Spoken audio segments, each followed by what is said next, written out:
চলেছি, যিনি সারা জীবনটা আমার আপনার জন্য কেঁদেছে, এমনও দিন যায়নি আল্লাহ নবী আমার আপনার জন্য কাঁদেনি, এমনও দিন নাই। নবী আমার সিজদায় পড়ে কাঁদে, নবী আমার রাত্রিরে নিরিবিলি নিঝুমেতে পরিবার আলিয়া ঘুমিয়ে পড়ে, আর আল্লাহ নবী উম্মতি উম্মতি উম্মতি উম্মত উম্মতিদের জন্য কাঁদে। এই যুবকেরা তরুণেরা আল্লাহ নবী যখনই কেঁদেছে, ওই কান্না গুনাহগার উম্মত উম্মতিদের জন্য কেঁদেছে। যেদিন আল্লাহ বা দুনিয়াকে ফানা করে দেবে, শেষ করে দেবে, কিয়ামত বিচারের দিনের জন্য দুনিয়াকে ধ্বংস করে দেবে, ওই দিনে আল্লাহ পাক হযরত জিবরাইলকে হযরত ইসরাফিলকে দুনিয়া জমিনে পাঠিয়ে দেবে। ও হযরত জিবরাইল, ও হযরত ইসরাফিল, দুনিয়া জমিনে গিয়ে আমার হাবিবকে উঠিয়ে নিয়ে আসো, আমি আল্লাহ আজকে দিন হিসাবে দিন করব, বিচারে দিন করব। আমার নবী পাককে উঠাবার জন্য হযরত জিবরাইল হযরত ইসরাফিল দুজন ফেরেশতা দুনিয়া জমিনে চলে আসবে, तमाम পৃথিবীটাকে তন্ন তন্ন করে খুঁজবে। তখন এই ঘর বাড়ি বালাখানা রাজপ্রাসাদ 100 তলা বিল্ডিং কিছুই থাকবে না গো, এই জমিন আল্লাহ পুরো প্লেন করে দেবে। এই জিবরাইল দুনিয়ায় এসে আমার নবী পাক কোথায় রয়েছে বুঝতে পারবে না, আল্লাহ পাককে আওয়াজ দিয়ে বলতে লাগবে, ও রব্বি আল্লাহ, আপনার হাবিব কোথায়, আমি জিবরাইল বুঝতে পারছি না।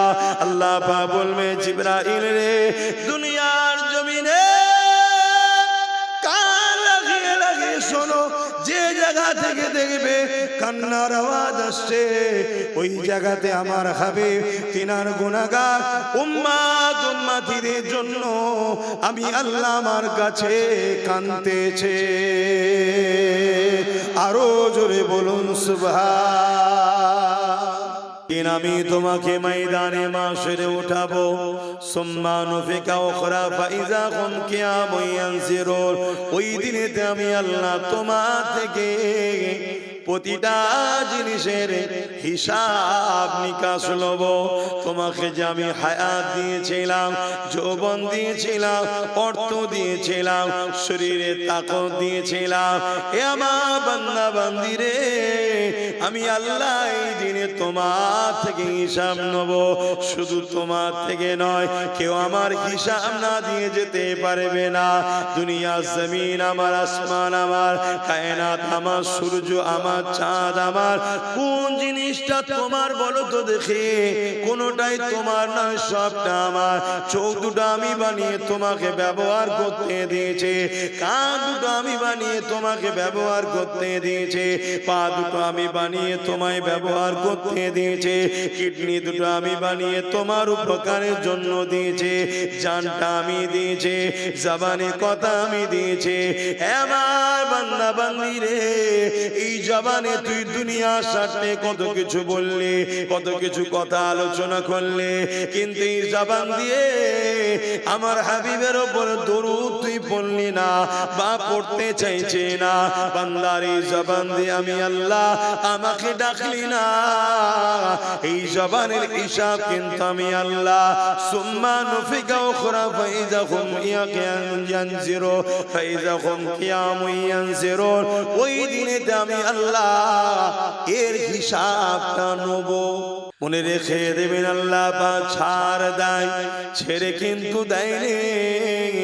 নমরুদকে আল্লাহ এমন করে রাজা বানিয়েছিল, পৃথিবীর ছাড় দিয়েছিল, ছেড়ে কিন্তু দেয়নি। ফেরাউনকে আল্লাহ মিশরের রাজা বানিয়েছিল, ছাড় দিয়েছিল, ছেড়ে দেয়নি। আল্লাহ দিয়া রাজত্ব নিয়ে ফেরাউন অনেক অত্যাচার করেছে, অনেক জুলুম করেছে, করতে করতে শত শেষে আমার আল্লাহ পাকের বিরোধী করেছে, এমন বিরোধী করেছে নিজেকে খোদা পর্যন্ত দাবি করেছে। আল্লাহ পাক তদাবিও ফেরাউনকে ছাড় দিয়েছে, কিছু বলেনি। কিন্তু যেদিন সময় হয়েছে মৃত্যুর ঘণ্টা দ্বারা ফেরাউনকে আল্লাহ পাকড়াও করেছে।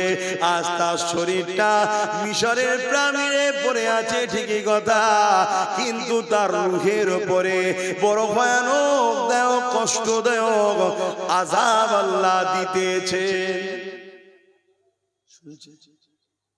আমরা অনেকে ভাবি যখন মরে যাব তখন আর কষ্ট কি করে বুঝবো, না, যে জানটা আল্লাহ এখন দিয়েছে আঘাত হলে কষ্ট হয়, এই কষ্টটা হাতে মারলে হাতে কষ্ট মনে হয়, কিন্তু হাতে মূলত কষ্ট হয় না, কষ্টটা আপনার রূহ পায়, আত্মা পায় কষ্ট।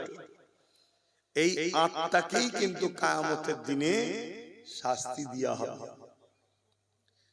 এজন্য আল্লাহ ছাড় দিয়েছে, ছেড়ে দেয়। প্রত্যেকটা মানুষকে বুঝাবার জন্য আল্লাহ নবী রাসূল পয়গম্বরদের পাঠিয়েছে। আর তো নবী আসবে না, এবারে আল্লাহ নবীর ওয়ারিস আলেমে হাক্কানি উলামাদের ঘরে পাঠিয়েছে। আর আল্লাহ আমাদেরকে বানিয়েছে ইল্লা লিয়াবুদুন, তিনার দাসত্ব, তিনার ভালোবাসার পরীক্ষার জন্য। অতএব এই জমিনের উপরে আমরা গুটি কতক দিন এসেছি আল্লাহ পাককে পরীক্ষা দিতে। এই পরীক্ষা কখনো আল্লাহ ধন দৌলতের নেবে, কখনো গরিবি করে নেবে, কখনো আল্লাহ পাক বিমাদ দিয়ে নেবে, কখনো আল্লাহ পাক ধন সম্পদের ক্ষতি করে, কখনো জালিম শাসক দিয়ে, বিভিন্ন দিক দিয়ে আল্লাহ পরীক্ষা নেবে। যদি সুখের দিন দেয়, শুকরিয়া যদি আদায় করে আল্লাহকে ধরে রাখে, আল্লাহ তার উপরে রাজি খুশি হয়ে যায়। জোরে বলুন সুবহানাল্লাহ। কখনো যদি দুঃখের দিন আসে, ওই দুঃখের দিনে যদি তারা সবর করে আল্লাহকে ধরে রাখে, আল্লাহ তাদের উপরও রাজি খুশি হয়ে যায়। জোরে বলুন সুবহানাল্লাহ। এক কথায় যে কোনো অবস্থাতেই আমরা থাকি না কেন, আমাদেরকে মনে রাখতে হবে আমাদের স্রষ্টা যিনি, তিনাকে ভুলে গেলে চলবে না। এটা হলো আমাদের কাজ। যিনি আমাদেরকে কত সুন্দর করে বানিয়েছেন, যিনি আমাদেরকে দুটো হাত দিয়েছেন, যিনি আমাদেরকে দুটো চোখ দিয়েছেন, যিনি আমাদেরকে দুটো পা দিয়েছেন, যিনি আমাদেরকে দুটো কিডনি দিয়েছেন, যিনি আমাদেরকে আশরাফুল মখলুকাত করে বানিয়েছেন, সেই আল্লাহ পাককে কোনোভাবে ভুলে গেলে চলবে না। দুনিয়া জমিনে আমাদেরকে আল্লাহ পাঠিয়েছে, বান্দা তুমি কারবার করো, কিন্তু যে কারবারে আমি অপছন্দ করি ওই কারবার করো না। বান্দা দুনিয়া জমিনে তুমি সংসার করো, যে সংসার জীবনটাকে আমি পছন্দ করি না ওইভাবে তোমরা করো না। বান্দা তোমরা দুনিয়া জমিনে আত্মীয়তা করো, কিন্তু যে আত্মীয়তাকে আমি আল্লাহ পছন্দ করি না ওই আত্মীয়তা করো না।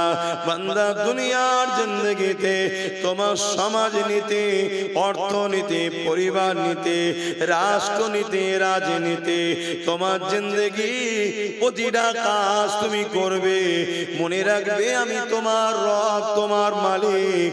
আমি যেটাতে নারাজ হব ওইভাবে তুমি করবে না।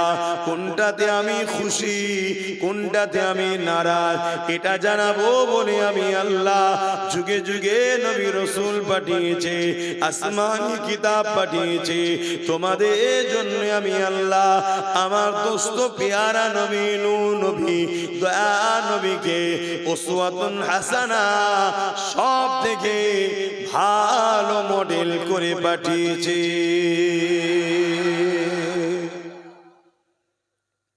তোমরা যা কিছু করবে আমার রাসূলকে ফলো করো, আমার নবীকে পিয়ার করো, ফলো করে তোমরা কাজ কারবার করো। তোমাদের ধর্মনীতিটা কেমন হবে আমার রাসূলুল্লাহ যেভাবে করেছে, তোমাদের সংসার নীতিটা কেমন হবে আমার রাসূলুল্লাহ যেভাবে করেছে, তোমাদের রাষ্ট্রনীতি কেমন ভাবে হবে আমার নবী পাক যেভাবে করেছে, তোমাদের বিজনেস নীতি কেমন ভাবে হবে আমার রাসূলুল্লাহ যেভাবে শিখিয়েছে। এক কথায় তোমার জিন্দেগিটা আমি আল্লাহ দিয়েছি, যদি তুমি ওই জিন্দেগিকে আমি আল্লাহ দিয়া নিয়ামত মনে করে আমার খুশি মতো চালাতে পারো, আমি আল্লাহ তোমাকে মৃত্যুর মাধ্যমে দুনিয়াবি পরীক্ষার ঘন্টা যেমন বাজে, মৃত্যুর মাধ্যমে দুনিয়ার কাজকে কমপ্লিট করে আমি আল্লাহ আখিরাতে তোমার জন্য চিরশান্তির জান্নাতটা দান করে দেব। আর যদি তুমি দুনিয়ায় আমার দিয়া চোখলি, আমার দিয়া হাতলি, আমার দিয়া কানলি, আমার দিয়া জিন্দেগি নিয়ে তুমি আমার বিরোধী করে বেড়াও, আমি আল্লাহ তোমায় ছাড় দিয়েছি, দুনিয়ায় কিচ্ছু বলবো না। তুমি নামাজ পড়তেও পারো নাও পারো, দুনিয়ায় আমি কিছু বলবো না। তুমি এই চোখে আলেম ওলামাদেরকে দেখবে কি জালিমদের দেখবে, তোমাকে ইচ্ছা শক্তি দিয়েছি, দুনিয়াতে আমি কিছু বলবো না। তুমি এই পা দিয়ে কোরআনের মাহফিলে যাবে না গান যাত্রায় যাবে, দুনিয়াতে আমি কিছু বলবো না। তোমায় আমি একটা লিমিট দিয়েছি, মৃত্যু হলো পরীক্ষার ঘন্টার নাই, দুনিয়াবি জিন্দেগি শেষের ঘন্টা।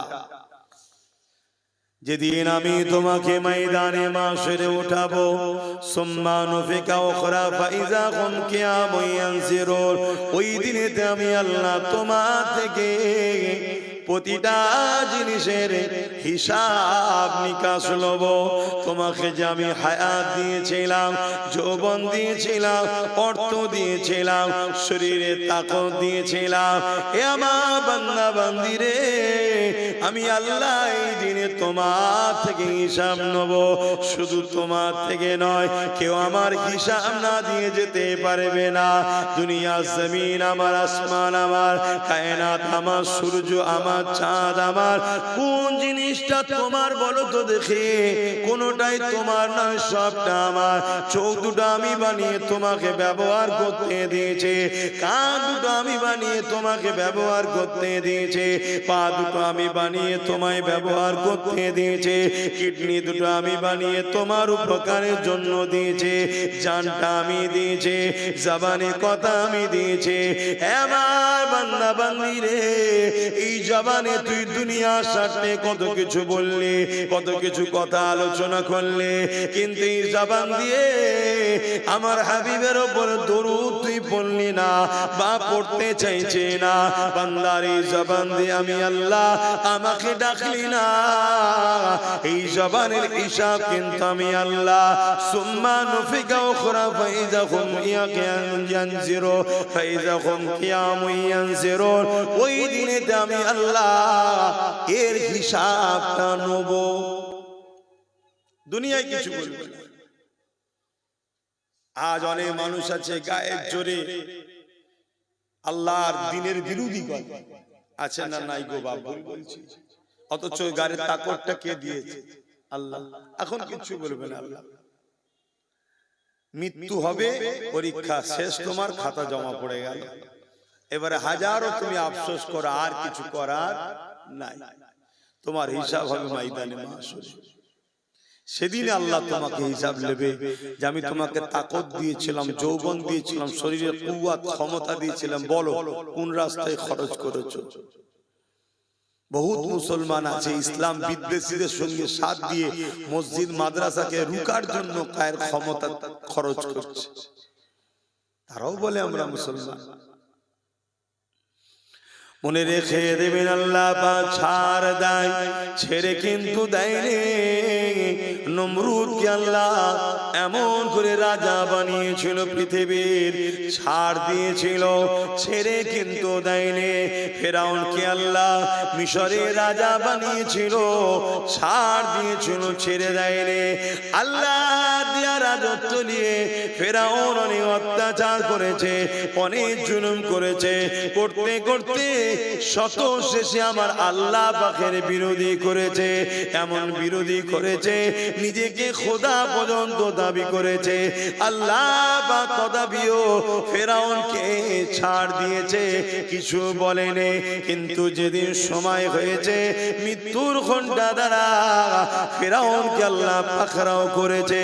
আজ তার শরীরটা মিশরের পিরামিডে পড়ে আছে ঠিকই কথা, কিন্তু তার রূহের উপরে বড় ভয়ানক দায়ক কষ্টদায়ক আযাব আল্লাহ দিতেছে। আমরা অনেকে ভাবি যখন মরে যাব তখন আর কষ্ট কি করে বুঝবো না। যে জানটা আল্লাহ এখন দিয়েছে, আঘাত হলে কষ্ট হয়। এই কষ্টটা হাতে মারলে হাতে কষ্ট মনে হয়, কিন্তু হাতে মূলত কষ্ট হয় না। কষ্টটা আপনার রূহ পায়, আত্মা পায় কষ্ট। এই আত্মাকেই কিন্তু কিয়ামতের দিনে শাস্তি দেওয়া হবে। এজন্য আল্লাহ ছাড় দিয়েছে, ছেড়ে দেয়নি। আর প্রত্যেকটা মানুষকে বুঝাবার জন্য আল্লাহ নবী রাসূল পয়গম্বরদের পাঠিয়েছে। আর তো নবী আসবে না, এবারে আল্লাহ নবীর ওয়ারিস আলেমে হাক্কানি উলামাদের ঘরে পাঠিয়েছে। তারা আপনাদের ঘরে শিক্ষা দিচ্ছে। এই মাদ্রাসা থেকে আল্লাহ চাইলে একদিন বাচ্চারা পড়বে, তারা দ্বীন শিখবে। তারা আবার আপনাদের ছোট ছোট বাচ্চারা যখন বড় হবে, এখান থেকে পড়াশোনা করে তারাও বড় হবে, তাদেরকে আবার দ্বীন শিখাবে। জোরে বলুন সুবহানাল্লাহ। এটা কি ভালো না খারাপ? আল্লাহ নবী বললেন আল মারউ মা মান হাব্বা, দুনিয়ায় যে যার সঙ্গে থাকবে পরকালে সে তার সঙ্গে থাকবে।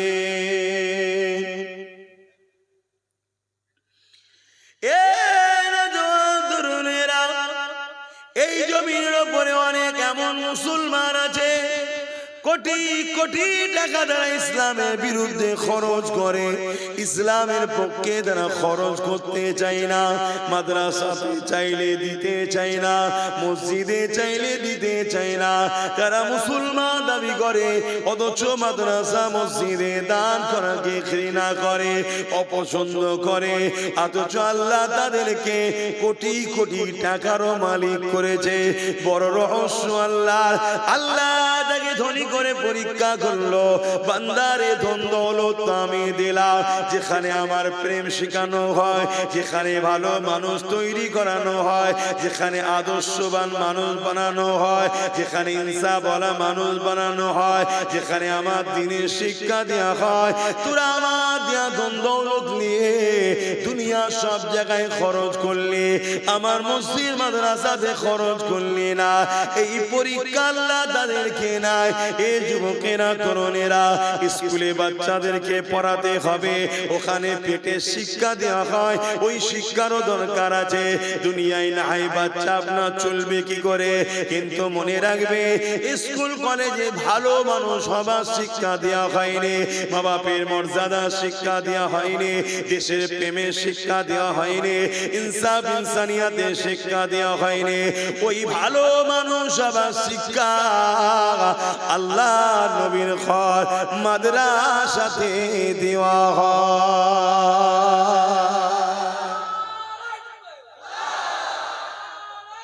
আল্লাহ। তাই আমরা চাইছি দুনিয়াবি শিক্ষার সাথে সাথে ভালো মানুষ হবার শিক্ষাটাও দেবো। ভালো মানুষ হবার শিক্ষার সাথে সাথে দুনিয়াতেও যাতে তার রুজি রোজগারের রাস্তা পায়, সেই শিক্ষাটাও দিবার ব্যবস্থা আমরা করছি। কথা বুঝে আসছে? দুটোই দরকার। কিন্তু আজ আমরা দুনিয়ার মায়াজালে এমন ভাবে জড়িয়ে গেছি, আমরা মুসলমানরাই, আমি অমুসলিমদের কথা তো বলতে আসিনি, আমরা মুসলমান ঘরের ছেলে মেয়েরাই, আমরাই মৌলী সাহেব মাদ্রাসা উলামাদেরকে আমরাই ব্যঙ্গ করছি, আমরাই ঘৃণা করছি, আমরাই ছোট বড় কথা বলছি। এই পাশের দেশে দেখুন না কি হচ্ছে। ওই হাওয়া এখন আমার বাংলাতে আবার আসছে, ওই হাওয়া বাংলাতে আসছে।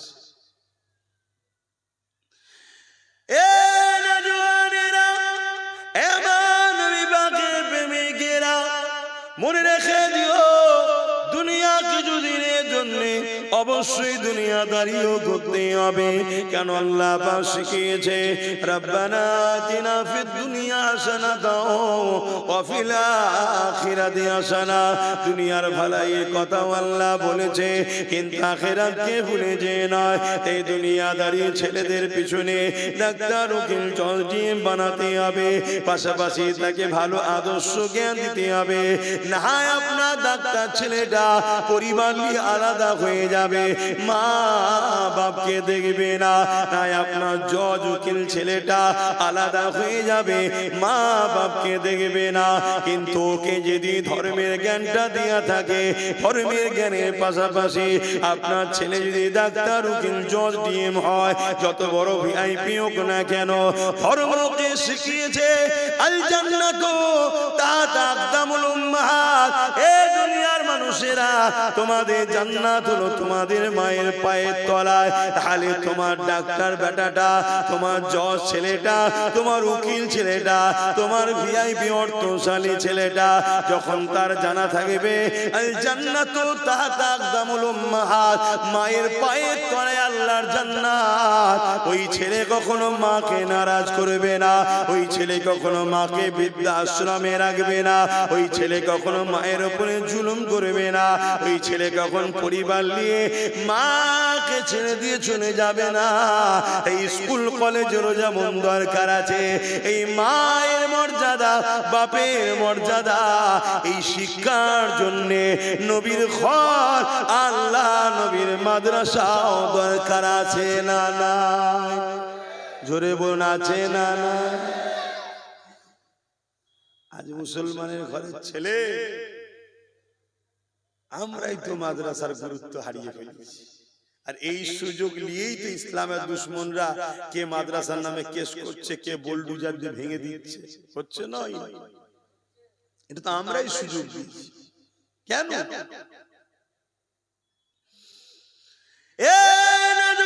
তরুণেরা দুনিয়াদারির জন্য ডাক্তার, উকিল, জজ দিয়ে শিক্ষা দরকার আছে, অবশ্যই দরকার আছে। এখন টেকনোলজি করে আগিয়ে চলে গেছে, কম্পিউটার ম্যানও হওয়ার প্রয়োজন আছে, সব কিছুই শিখতে হবে। কিন্তু শিখে যদি বড় চোর হয়, ওই শিক্ষা কি লাভ হবে? কেন আমরা দেখতে লেগেছে আমার দেশ বা আমাদের সমাজে কোটি কোটি টাকা চুরি করে যারা নিয়ে পালাচ্ছে, তাদের কাছে মাদ্রাসার কোনো শিক্ষা নাই। আর মাদ্রাসা শিক্ষা যাদের কাছে আছে, হতে পারে গরিব, কখনো কারো 10টা টাকা মেরে খায় না। কেননা নবী আমার শিখিয়েছে, কেউ যদি গরিবে ছেড়ে না, কেউ যদি চুরি করে না, কেউ যদি না বলে কিছু খেয়ে নেয়, ওটা হবে হারাম। কিয়ামতের দিনে জাহান্নামের কাছে দিয়ে জিহ্বাকে কাটা হবে, তাকে জাহান্নামের আগুন খাওয়ানো হবে। এই জন্য দুনিয়া শিক্ষার পাশাপাশি মাদ্রাসা শিক্ষা দরকার আছে। যদি দুনিয়া শিক্ষা শুধু হয়, মাদ্রাসা শিক্ষা যদি না থাকে, মনে রাখবেন আপনার ছেলে যদি পুলিশ হয়, ওই ছেলে কিন্তু রাস্তায় দাঁড়িয়ে দাঁড়িয়ে ঘুষ খাবে, ওই ছেলে কিন্তু মিথ্যা কেস দেবে, ওই ছেলে কিন্তু সমাজে অন্যায়কারী সাথ দেবে, ইনসাফ করবে না। আর আপনার ছেলেকে অবশ্যই পুলিশ বানান, কিন্তু পাশাপাশি আল্লাহ নবী শিক্ষা দেন, মাদ্রাসা শিক্ষাটা দিয়ে রাখে। যদি তুমি কারো নামে মিথ্যা কেস দাও, নবী আমার জানিয়ে দিলে কিয়ামতের দিনে তোমাকে জাহান্নামে যেতে হবে। কারণ ওই লোকটা মাফ না করলে আল্লাহ পাক মাফ করবে না। তুমি যদি কারো থেকে ঘুষ নিয়ে খাও, রাসূলুল্লাহ বললেন তোমার জন্য আখিরাতে জাহান্নাম অপেক্ষা করছে। এটা অন্যায় কাজ, আল্লাহ পাক পছন্দ করে না। আল্লাহ তার বান্দাকে দুনিয়া জমিনে একে অপরকে সাহায্য করার জন্য পাঠিয়েছে। কাউকে সাহায্য করার নামে তার থেকে ঘুষ নিবার জন্য পাঠাইলে, এই শিক্ষা যখন মাদ্রাসা থেকে দিয়ে আপনার ছেলে যখন পুলিশও হবে, দুনিয়াবি শিক্ষা অর্জন করবে, এই সমাজের গরিবদের চোখের পানি আপনার ছেলে মুছবে। আর কবরে আপনি ও আপনার ছেলে দুনিয়া আখিরাত কামিয়াবি হবে।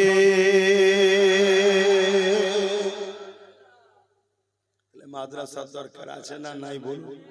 আগে মাইন্ড ঠিক করুন, দরকার আছে না?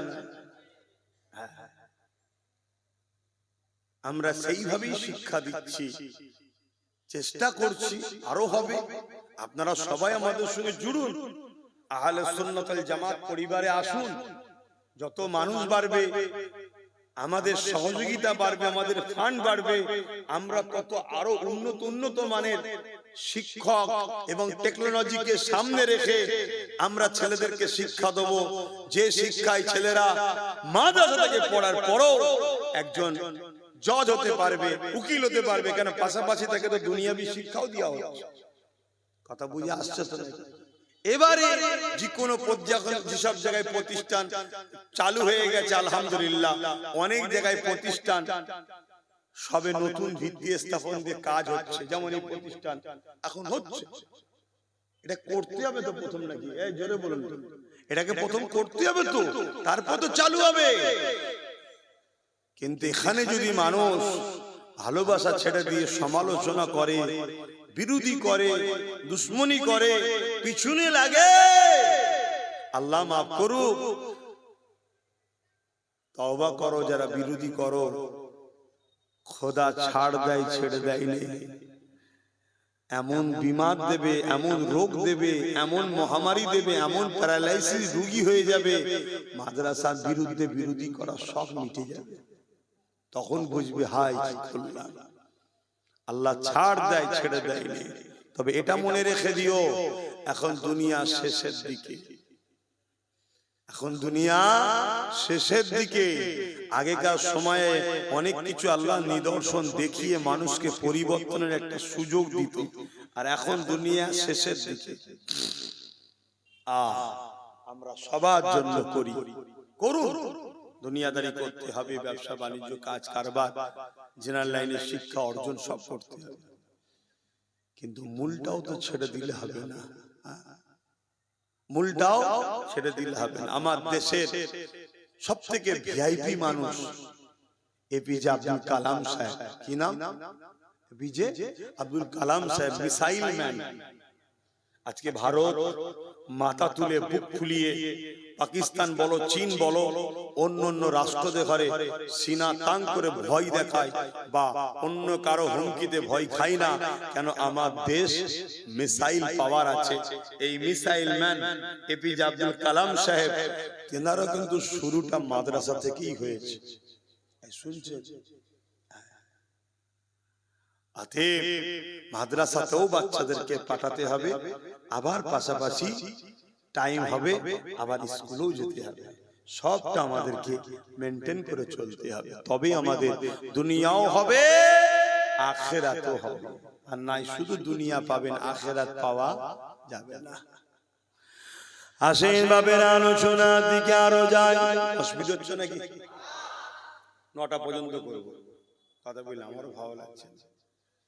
কেন? এই নতুন ঠান্ডা পড়ছে, দিনে গরম আর রাত্রিরে ঠান্ডা, কষ্ট হচ্ছে। এ নওজওয়ানেরা, তরুণেরা, আমার নবী পাকের প্রেমিকেরা, যে নবী আমার সারা জীবনটা তোমার আমার জন্য কেঁদেছে, আজ রওজা মুবারকে তোমার আমার জন্য কাঁদছে। সেই নবী পাকের জন্য তার ঘর বানানো, তার দ্বীনের শিক্ষা মানুষের কাছে পৌঁছে দিবার জন্য এই দায়িত্ব একজন উম্মত হিসাবে, একজন নবীর প্রেমিক হিসাবে আমাদের নেওয়া দরকার আছে না নাই? কারা বলছেন আছেন? হাত তুলে দেখান। এ হাত শুধু তুলেই দেখাবো না হাকিকাত, এ হাত শুধু তুলেই দেখাবো না, সত্য দায়িত্ব আছে।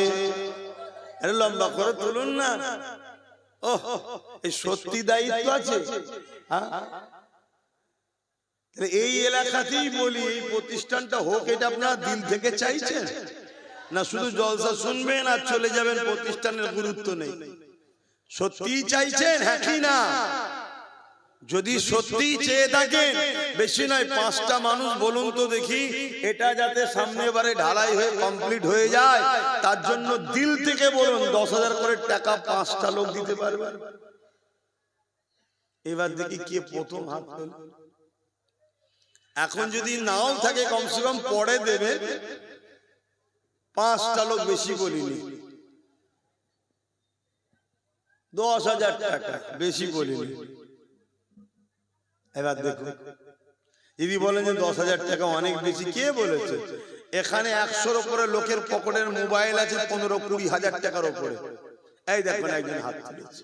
আপনি দিতে পারবেন তো? যদি দিতে নাও পারেন, আল্লাহ আপনাকে দিবার সুব্যবস্থা করে দিক। বলুন আল্লাহুম্মা আমিন। দিবার ইরাদা দিল থেকে তো আল্লাহ কবুল করে, বলুন আল্লাহুম্মা আমিন। তুমি কি করো? তুমি ছোট মানুষ, দিতে পারো কখন? কোথা বাড়ি তোমার? চেনেন? আচ্ছা ঠিক আছে, 5,001 টাকাই দেবে, করে যান। আল্লাহ কবুল করে, আল্লাহুম্মা আমিন। আমি কিন্তু 10টা মানুষ চেয়েছি, তারপরে আলোচনার দিকে যাব। একটা উঠেছে, আর থাকবে কটা? 4টে। ওই একটা ভাই হাত তুলেছে, দেখুন। পারবেন তো? দিল থেকে তো? আল্লাহ কবুল করো, বলুন আল্লাহুম্মা আমিন। দেখুন, আমরা মেহনত করে করে আমরাই করি, আমাদেরকে কখনো কোনো জায়গা থেকে দেওয়া হয় না। আমাদের প্রতিষ্ঠান, আমাদের ধর্ম, আমরাই মেহনত করে করি। আমার আরেক ভাই, আল্লাহ আপনার বান্দারা এই কঠিন দুনিয়া, যেখানে খোদা তোমার পক্ষে আর তোমার হাবিবের পক্ষে টাকা দেওয়ার লোক পাওয়া এখন খুব মুশকিল খোদা, সেই জায়গায় 2টো লোক হাত উঠেছে, আল্লাহ কবুল করে, বলুন আল্লাহুম্মা আমিন। 3 নম্বরে কে আছে? 3 নম্বরে মোট 5টা চেয়েছি। কে আছে 3 নম্বরে? বলেন কই? তোকে তো চিনা চিনা লাগছে মনে হচ্ছে। ঠিক আছে, বস। এই নামগুলো লেখো, যাও। 3টে হয়েছে, আল্লাহ কবুল করো, বলুন আল্লাহুম্মা আমিন। ভুল করবে না কিন্তু, দিয়ে দেবে, তবে তো এটা করতে পারবে। আর 2টো লোক দরকার। এই 2টোর মধ্যে প্রথমে কে হাত তোলে দেখি?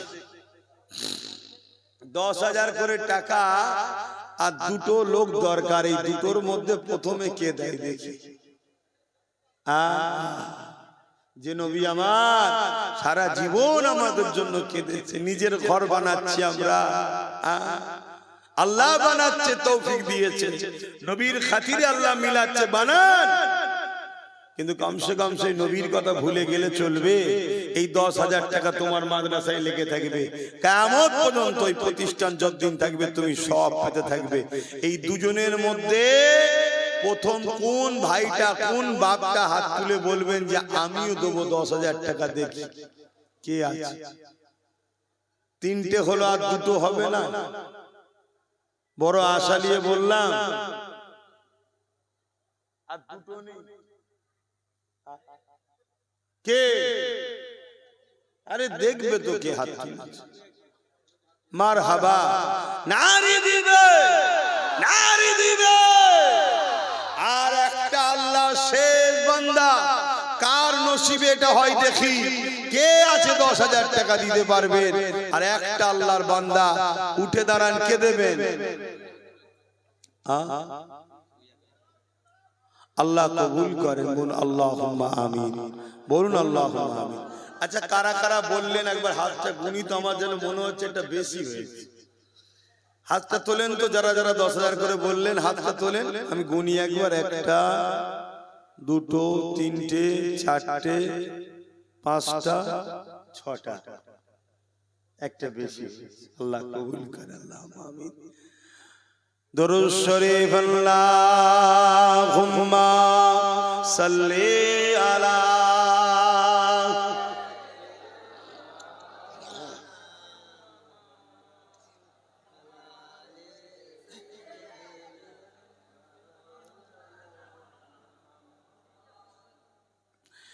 एक मैं नहीं उन पर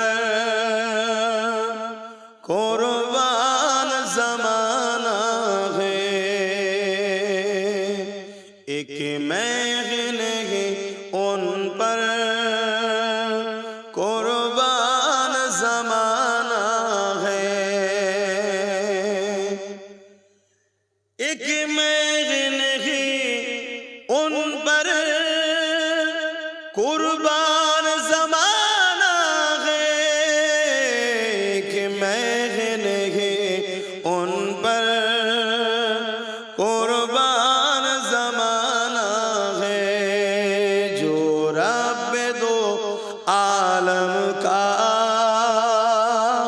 जो रब दो आलम का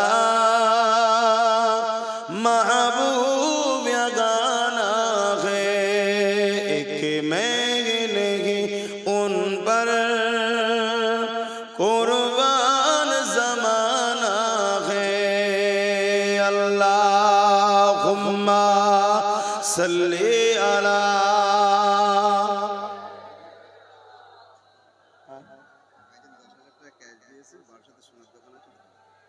এই অদার মধ্যে অদা করেছো না ওর বাইরে এমনি আজকে ক্যাশ আমার এক ভাই, তার বারাসাতে স্বর্ণের দোকান আছে, আল্লাহ তার রুজিতে বরকত দেন, হালাল মালে আল্লাহ ভরিয়ে দেন, বলুন আল্লাহুম্মা আমিন।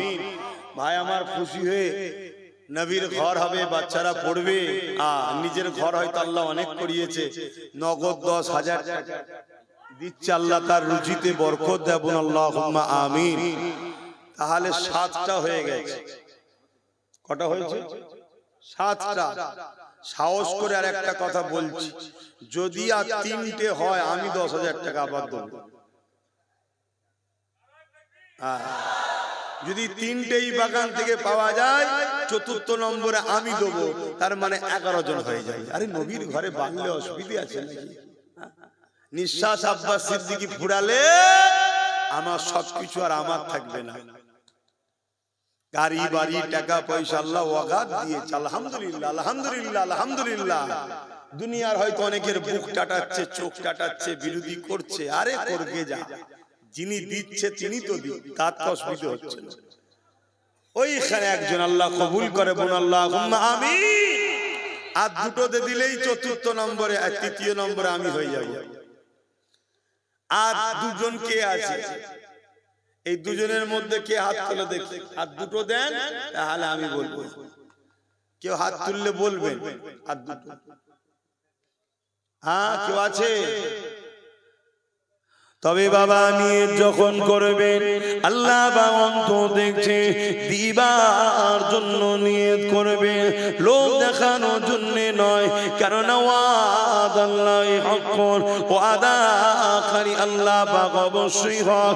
আল্লাহ পাকের ওয়াদা হলো সত্য, তিনি সত্যবাদীকে বড় পছন্দ করে। এ যুবকেরা, তরুণেরা, বাপেরা, কেন দেবেন না? জান লাগলে জান দিতে হবে, মাল লাগলে মাল দিতে হবে, এটাই তো ঈমান। কেন নবী আমার জানিয়ে দিলে, লা ইউমিনু আহাদুকুম হাত্তা কুনা হাব্বা ইলাইহি মিন ওয়ালিদিহি ওয়া ওয়ালাদিহি ওয়ান নাসি আজমাইন। ততক্ষণ পর্যন্ত তোমরা ঈমানদার হতে পারবে না যতক্ষণ পর্যন্ত তোমরা তোমাদের ধন দৌলত, জমি জায়গা, ঘর বাড়ি, বাপ মা, স্ত্রী, সন্তান, এমনকি নিজের জানের থেকে আল্লাহ রাসূলকে বেশি না ভালোবাসতে পারবে, ততক্ষণ পর্যন্ত ঈমানদার হতে পারবে না। এটাই তো আল্লাহ পাকের পরীক্ষা। এই জানের থেকে বেশি ভালোবাসা, নিজের মালের থেকে বেশি ভালোবাসা, পরিবার সন্তানের থেকে বেশি ভালোবাসা, এই ভালোবাসা যাদের হৃদয়ে রয়েছে তারাই তো ঈমানদার। আর তাদের দুনিয়া তো কামিয়াবি রয়েছে, আখিরাতেও নাজাত আছে।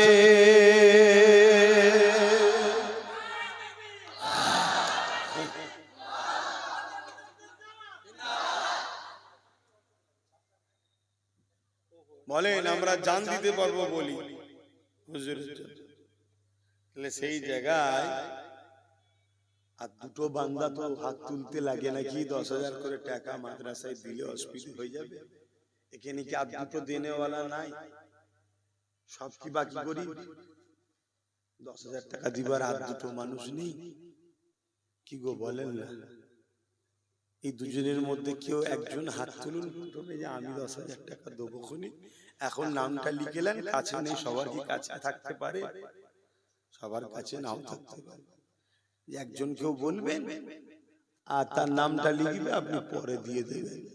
কে আছে একটু চিন্তা করে দেখো, কত টাকা কত দিকে চলে যাচ্ছে রে বাবা। হ্যাঁ, এখন কঠিন কঠিন বিমার যা আসছে বলার মতো। লাখ লাখ টাকা, কোটি কোটি টাকা খরচ হয়ে যাচ্ছে, জানেরও কষ্ট, মালেরও শেষ। আচ্ছা দাও, আল্লাহর উপর ভরসা রেখে দাও। আমি শুধু তুলি তা নয়, আলহামদুলিল্লাহ আল্লাহর উপরে ভরসা আছে বলে আমিও তো দিই। এই তো দেবো বলছি, আগেও দিয়েছি। কি গো, দিয়েছি তো নাকি? আবার আজকে আরো দিতে হবে। কে বলেছে দিতে হবে না? মেন কথা, আমি এক সাগর নিয়ে পড়েছি বলে অন্য জায়গায় আর অতটা গুরুত্ব দিচ্ছি না। যেখানে যা পাই সব ঝেঁটিয়ে ঝুটিয়ে নিয়ে যে ওই সাগর ভর্তি করার এখন চেষ্টা করছি। এই নামের মধ্যে নয় তো 7 জন। হ্যাঁ, আব্দুর রাজ্জাক ভাই নগদ, দেখেন নগদ 10,000 টাকা। আল্লাহ কবুল করে, বলুন আল্লাহুম্মা আমিন। 9 জন হয়ে গেছে, আর একজন দিয়ে দেন, আর একজন দিয়ে দেন, শেষ আল্লাহর বান্দা। তাহলে 11 নম্বরে আমি। বলেন আর একজন। আল্লাহ নবী এখন রওজা মুবারকে আমার আপনার জন্য এই মুহূর্ত তিনি আল্লাহ পাকের কাছে কাঁদতেছে। এখনো সেই নবীর ভালোবাসার একটা আল্লাহর বান্দা। এত বুঝানোর লাগে, এত বুঝাতে লাগে। আমি তো নিজে থেকেই বললাম যে আমি দেবো। একটু দেখো, ইনশাল্লাহ হবে। হবে না তা নয়, হবে। ওই দেখেন না, গোপনে গোপনে ঠিক এসে দিয়ে যাচ্ছে, তো নগদ দিয়ে যাচ্ছে। কেউ একটা হবে, কিন্তু চিন্তা করছে 10,000 টাকা। আমি জানি 2014 পর থেকে ভারতবর্ষের অবস্থা খুবই খারাপ। এ ভাইরাস না যাওয়া পর্যন্ত আমার ভারতবাসী এই নিস্তার নেই। ভাইরাস বুঝতে পারছেন তো নাকি? 2014 পর থেকে আমার দেশের মাথায় বসে যা করছে, পুরো দেশটাকেই শেষ করে দিল। তবে এমন একটা ভাইরাস যাবার পরও ট্যাকেল করতে করতে আরো অনেকদিন সময় লেগে যাবে। সব তো খেয়ে ফেলছে, বিক্রি করে দিচ্ছে, আর করে দিচ্ছে। যাক, প্রতিষ্ঠানের জলসে এসে বেশি সব বলছি না, বলা হারাম তা নয়, কেন আমার অন্য কাজ আছে, তাই বলছি। আমি জানি আপনারা একটু কষ্টের মধ্যে আছেন, শুধু আপনারা না, পুরো দেশবাসী আজকে আযাবের মধ্যে আছে। হাতে গোনা 5-10% মানুষ হয়তো খুব মজায় আছে, বাকি সবাই যারা ভেবেছিল আমাদেরকে টাইট দেবো, তারাও টাইটে পড়ে গেছে। কথা বুঝছেন তো নাকি? খুব লাভালাভি করেছিল যে ভাববে মোল্লাদেরকে শেষ করা হবে, ই তো দেখছে অন্য জিনিস হয়ে গেছে। আমরাও তো ফেঁসে গেলাম। তো যাক, আমরা তাদের জন্যও দোয়া করি, আমার দেশবাসী উভয়কে মহান স্রষ্টা এই ভাইরাস থেকে মুক্তি দেন, বলুন আমিন। একটু বলেন না, আর একজন বড় আশা করে বললাম, দেবেন না কেউ নেই। আর একজন চিন্তা ভাবনা করেন, কে দিবার মতো আছে, অবশ্যই সে ইচ্ছা করবেন। আল্লাহ পাক যার নসিবে রাখবে সে দিতে পারবে। তাই আসুন আগিয়ে যাই, একটা মানুষের অপেক্ষায় রইলাম। আগিয়ে যাওয়া নবী পাকের কথা বলছিলাম, জিনার ঘর করতে চলেছি, যিনি সারা জীবনটা আমার আপনার জন্য কেঁদেছে। এমনও দিন যায়নি আল্লাহ নবী আমার আপনার জন্য কাঁদেনি, এমনও দিন নাই নবী আমার সিজদায় পড়ে কাঁদে। নবী আমার রাত্রিরে নিরিবিলি নিঝুমেতে পরিবার আলিয়া ঘুমিয়ে পড়ে, আর আল্লাহ নবী উম্মতি উম্মতি উম্মতি উম্মত উম্মতিদের জন্য কাঁদে। এই যুবকেরা, তরুণেরা, আল্লাহ নবী যখনই কেঁদেছে, ওই কান্না গুনাহগার উম্মত উম্মতিদের জন্য কেঁদেছে।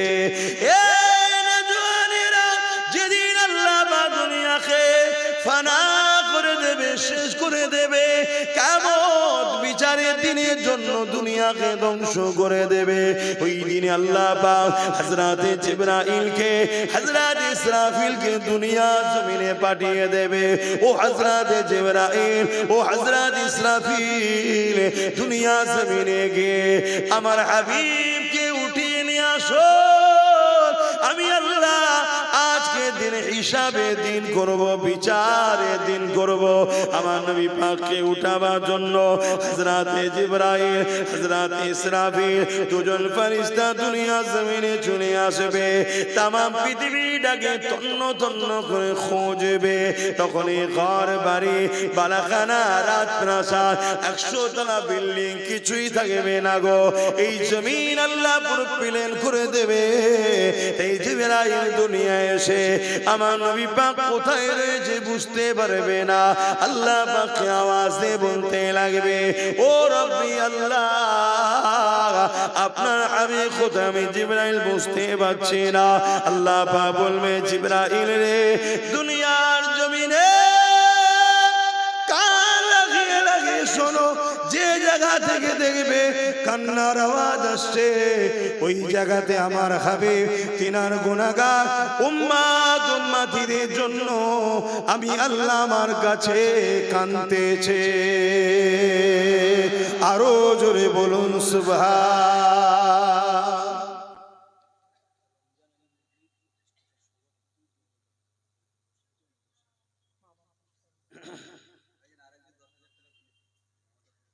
আলহামদুলিল্লাহ, দুজন একসাথে হয়েছে। এক জমিদাতা, উনি ওনার আব্বা আম্মার জন্য, জমিদাতাদের মধ্যে থেকে একজন রমজান আলী সাহেব, উনি দিচ্ছেন 10,000, আর একজন দিচ্ছেন 10,000। তাহলে তো 11 জন হয়ে গেল। কি তাহলে আমার আর দিতে লাগবে না? হ্যাঁ, ওরে বাবা, আর একজন 20,000 টাকা। আল্লাহ কবুল করে বলুন আল্লাহুম্মা আমিন। বিরোধী থাকবে, পক্ষের লোক আছে না? হ্যাঁ, এটা হলো দুনিয়ার নিজাম। নদীর এক পার ভাঙে আর এক পার গড়ে। এই জিপিএল বক্স গুলো ওয়াচ করতে খুব অসুবিধা হচ্ছে।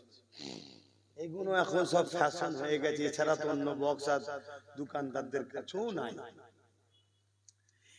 সব সেই টিউটার লাগানো, তো ছিন ছিন ছিন ছিন করে আওয়াজ হবে, লাফালাফি কুদোকুদি করবে, তাদের জন্য এগুলো বার করা হয়েছে। কিন্তু এখন অন্য কোম্পানির কাছে তো অন্য নাই।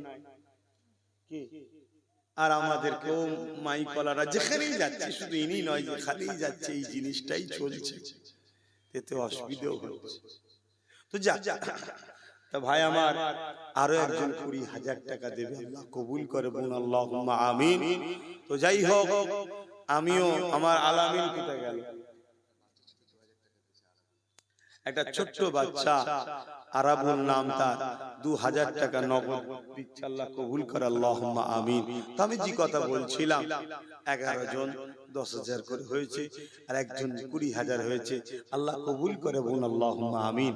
আমি যখন নিয়ত করেছি আল্লাহ কবুল করেন, আমিও দাঁতপুর মাদ্রাসাতে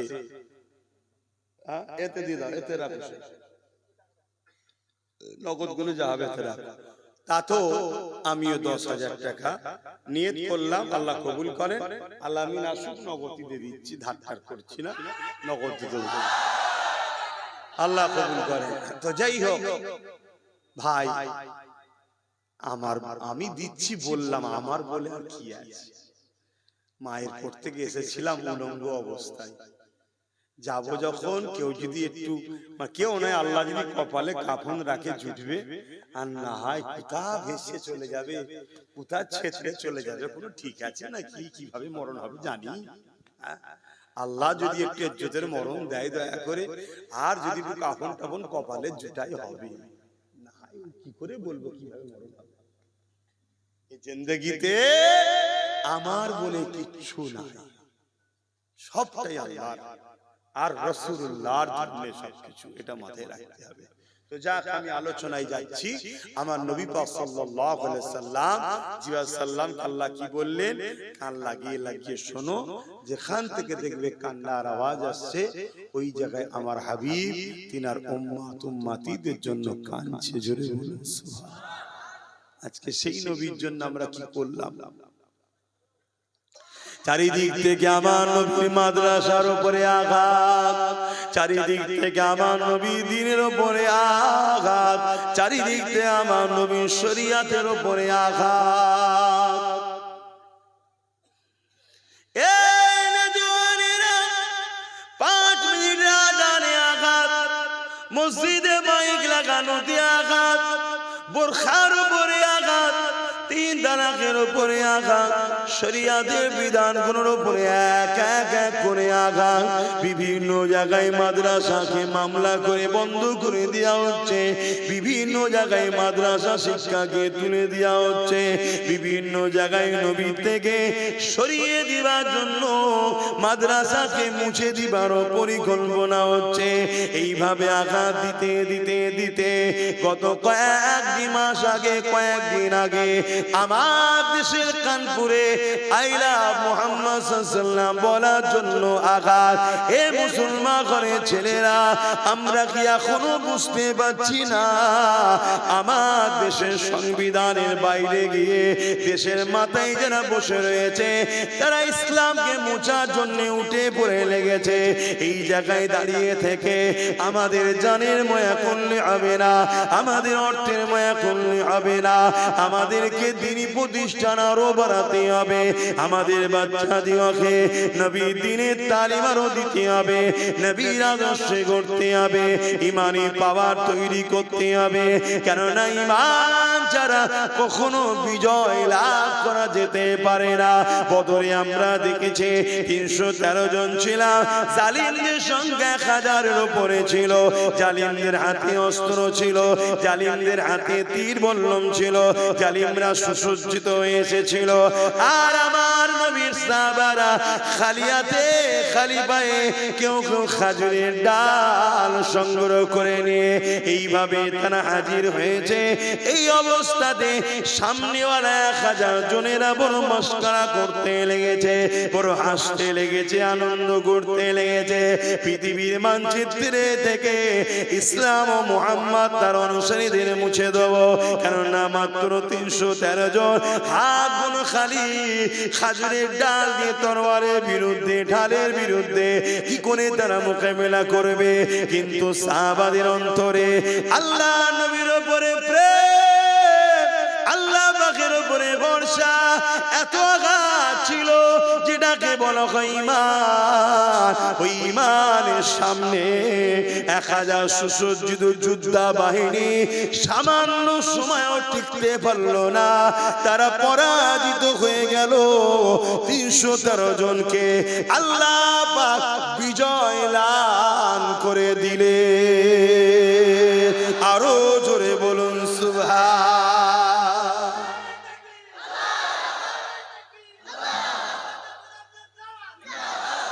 কিসের জোরে বিজয় হলো ভাই?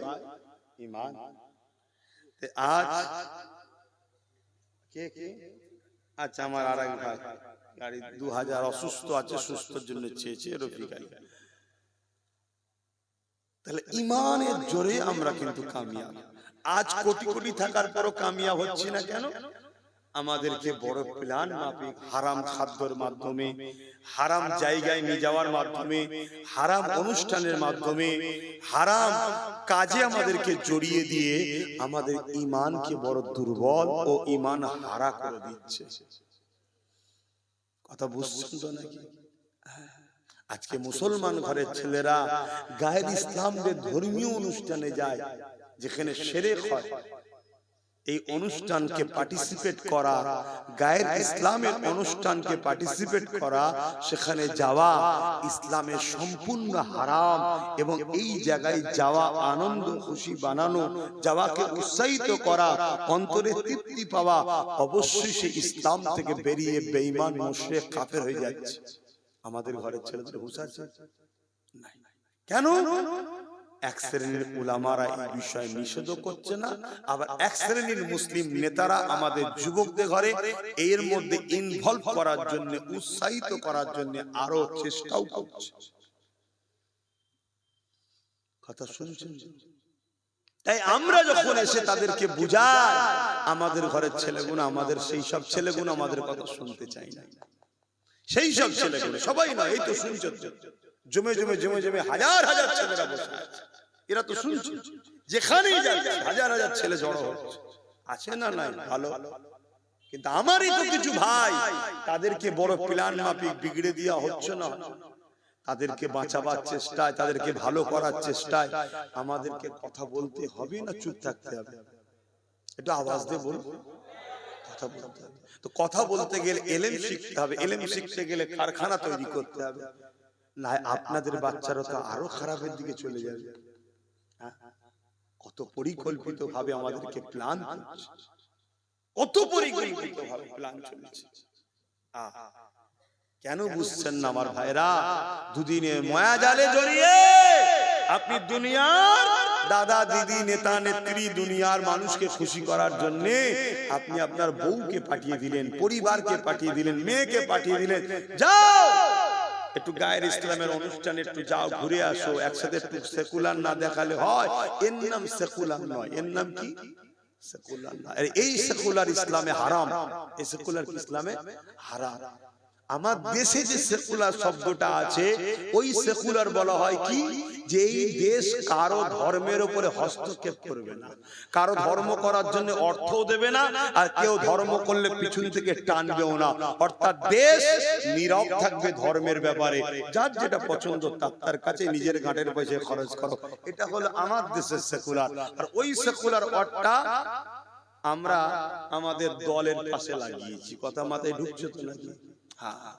কিন্তু আরেকটা সেকুলারের নামে যে জিনিসটা হচ্ছে, যে ধর্ম যার যার উৎসব সবার, ওই সেকুলারটা ইসলাম ধর্মে হারাম এবং মাননে ওয়ালারা মুশরিক কাফের হয়ে যাবে যদি মুসলমান ঘরের ছেলে বিশ্বাস করে। শুনছেন আমার কথা? কোথায় চলে যাচ্ছে আমরা? এবারে আমি যে কথাটা বললাম, এখন সমস্যা হচ্ছে কি, উলামাদের মধ্যে দুটো দল আছে। আমার নবী বলেছে এটা খায়রুল উলামা, এটা শাররুল উলামা। ওই যে খারাপ উলামা যারা, দুনিয়াদার উলামা যারা, তাগুদি উলামা যারা, তারা আবার ওই জালিমদের ঘরে নিয়ে বক্তব্য দেবে না, ও সব আব্বাস সিদ্দিকী বা ওই যারা হকের পক্ষে বলছে উলামারা ঠিক বলছে না, আমরাই ঠিক বলছি। তো এই জন্য আপনাদেরকে বলবো, সাধারণ লোককে ঈমানকে বাঁচাবার স্বার্থে মোকাবেলার জন্য মুখোমুখি করো না, এক জায়গায় বসাও। এই কথা বুঝছেন না? বুঝছেন? খুব সাবধান। হযরত ওমর ফারুক রাদিয়াল্লাহু তাআলা তিনি বলেছেন, যখন কোন গায়ের ইসলামের শিরকি ধর্মীয় কোন কর্মকাণ্ড চলবে, উৎসব চলবে, এমন করে ধর্মের কাজ চলবে, ওই জায়গাতে খবরদার তোমরা যেও না, কেননা ওই সময় আল্লাহর পক্ষ থেকে লানত নাজিল হয়। এ যুবকেরা, তরুণেরা, অমুসলিমের সঙ্গে মিশতে ইসলাম নিষেধ করেনি, অমুসলিমকে ভালোবাসতে নিষেধ করেনি, অমুসলিমকে সাহায্য করতে নিষেধ করেনি। অমুসলিমকে প্যার করো, অমুসলিমকে ভালোবাসো, তাকে সাহায্য করো, তার সাথে বিজনেস করো, তার সাথে রাজনীতি করো, তার সাথে রাষ্ট্র চালাও, সবটা চলবে। কিন্তু মনে রেখে দেবে, তার ধর্ম তোমার আল্লাহ পাকের বিরুদ্ধে, তার উৎসব তোমার দ্বীনের বিরুদ্ধে, তোমার দ্বীনে যে কোনো নিষেধ আছে, আরাম আছে, তার কাছে সেটা বৈধ জায়েজ আছে। এই জন্য ইসলাম তোমাকে ধর্মীয় ব্যাপার থেকে দূরে থাকতে বলেছে। সামাজিক ভাবে, মানবতা হিসাবে, ইনসাফ হিসাবে, ইনসানিয়াত হিসাবে, মনুষ্যত্ব হিসাবে তুমি একে অপরকে সাথ দাও। এখন যদি কোনো মুসলমানের হৃদয়ে আমার কথা শুনে মনে হয় যে আমরা মিলেমিশে আছি, আব্বাস মনে হয় ডিভাইড করছে, আমি সেই শুভ বুদ্ধি সম্পন্ন মানুষকে বলতে লাগবো, যদি কোনো অমুসলিম ভাই আমার কথাতে কষ্ট পায়, কষ্ট পাওয়াটা ভুল হবে। যদি বলেন কেন, আমার ধর্মের একটা উৎসব আছে ঈদুল আজহা, ওই ঈদুল আজহা কি আমার অমুসলিম ভাই এসে আমার উৎসবের প্রিয় পশুর হ্যামন করে, পশু যখন কুরবানি হয়, ওই কুরবানিতে সে কি পার্টিসিপেট সাথ দেবে? কেন দেবে না? সেই ভাই বলবে আমার ধর্মে নিষেধ আছে, ওয়েলকাম, ঠিকই তো। তোমার ধর্মে যেমন নিষেধ তুমি আসছো না ভাই, আমার ধর্মও নিষেধ আছে, তাই আমি যাবো না ভাই। কিন্তু দিনের বাইরে তুমি মানুষ, আমি বাইরে, আমরা একে অপরে মিলেমিশে থাকাতে তো নিষেধ ইসলাম করেনি। আমি কি বুঝাচ্ছি, বুঝছেন? এই শিক্ষাটা আমার সমাজ যদি ভুলে যায়, আর আমার সমাজ যদি আল্লাহ দ্রোহী হয়, নবী বিদ্বেষী হয়, তাহলে আমার সমাজ ধ্বংস হবে না হবে না? এক মঈনুদ্দিন আজমিরির উপরে সাহায্য হয়েছে, আজ এত কোটি কোটি মানুষ আমাদের উপরে সাহায্য হচ্ছে না কেন? আমরা শুধু ঠোলটা রয়ে গেছি মুসলমান, ভেতরে মুসলমানের আদর্শ নাই।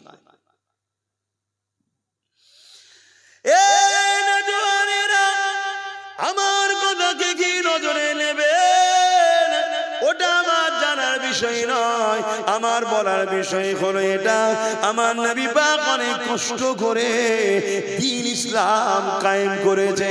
আমার নবী পাক অনেক কষ্ট করে কুফরি সংস্কারকে থেকে মানুষকে দূরে সরিয়ে একত্ববাদ, এক আল্লাহ পাকের দিকে নিয়ে এসেছে।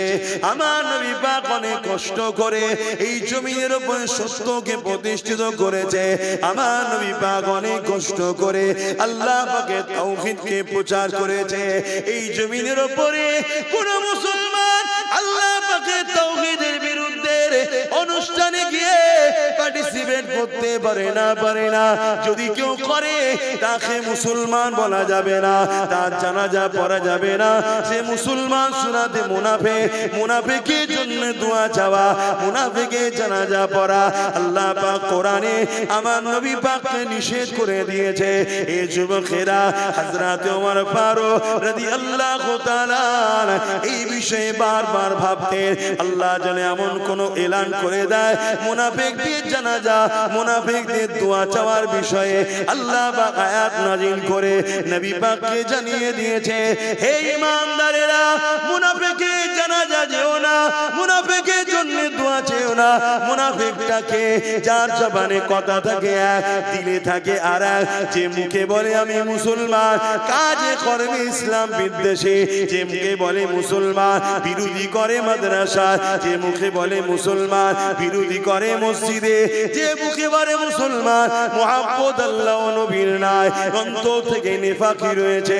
এ হলো মুনাফিক। মুনাফিক তো সেই ব্যক্তি যে কিনা এই জমিনের উপরে আল্লাহর দ্বীনকে মিটাচ্ছে, যারা তাদেরকে শক্তিশালী করার জন্য সর্বদিক দিয়ে সহযোগিতার হাত বেরিয়ে দেয়, তাদেরকেই তো মুনাফিক বলা হয়। আর অনেক মুনাফিকের সংজ্ঞা আছে। আসুন আমি ফিরে আসি, আল্লাহ নবী কতটা কষ্ট করে এই দ্বীনকে কায়েম করেছে।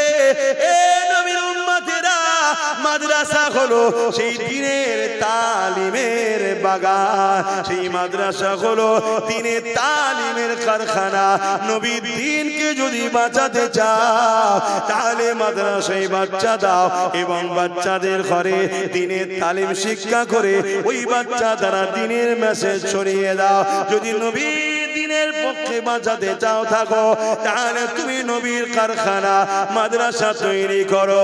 এই যুবকেরা শুধু মুখে মুহাব্বত করি বললে হবে না, ওই মুহাব্বতের পরীক্ষা দেখাতে হবে। হযরত আবু বকর সিদ্দিক রাদিয়াল্লাহু তাআলা আমার নবী পাকের প্রথম খলিফা, তিনি সর্বসময় আল্লাহ পাকের কাছে নামাজের মুসল্লায় দোয়া চাইতেন, ও রব্বি আল্লাহ, এমন একটা আয়াত নাযিল করে দিন যে আয়াতে আপনি ঘোষণা দেবে মুমিন মুমিনা তোমাদের ধন দৌলত সবটাই হলো নবীর। নবী কারো কাছে চাইবে না, নবীর মন যাবে, নেবে, খরচ করবে, কাউকে পারমিশন নিতে লাগবে না।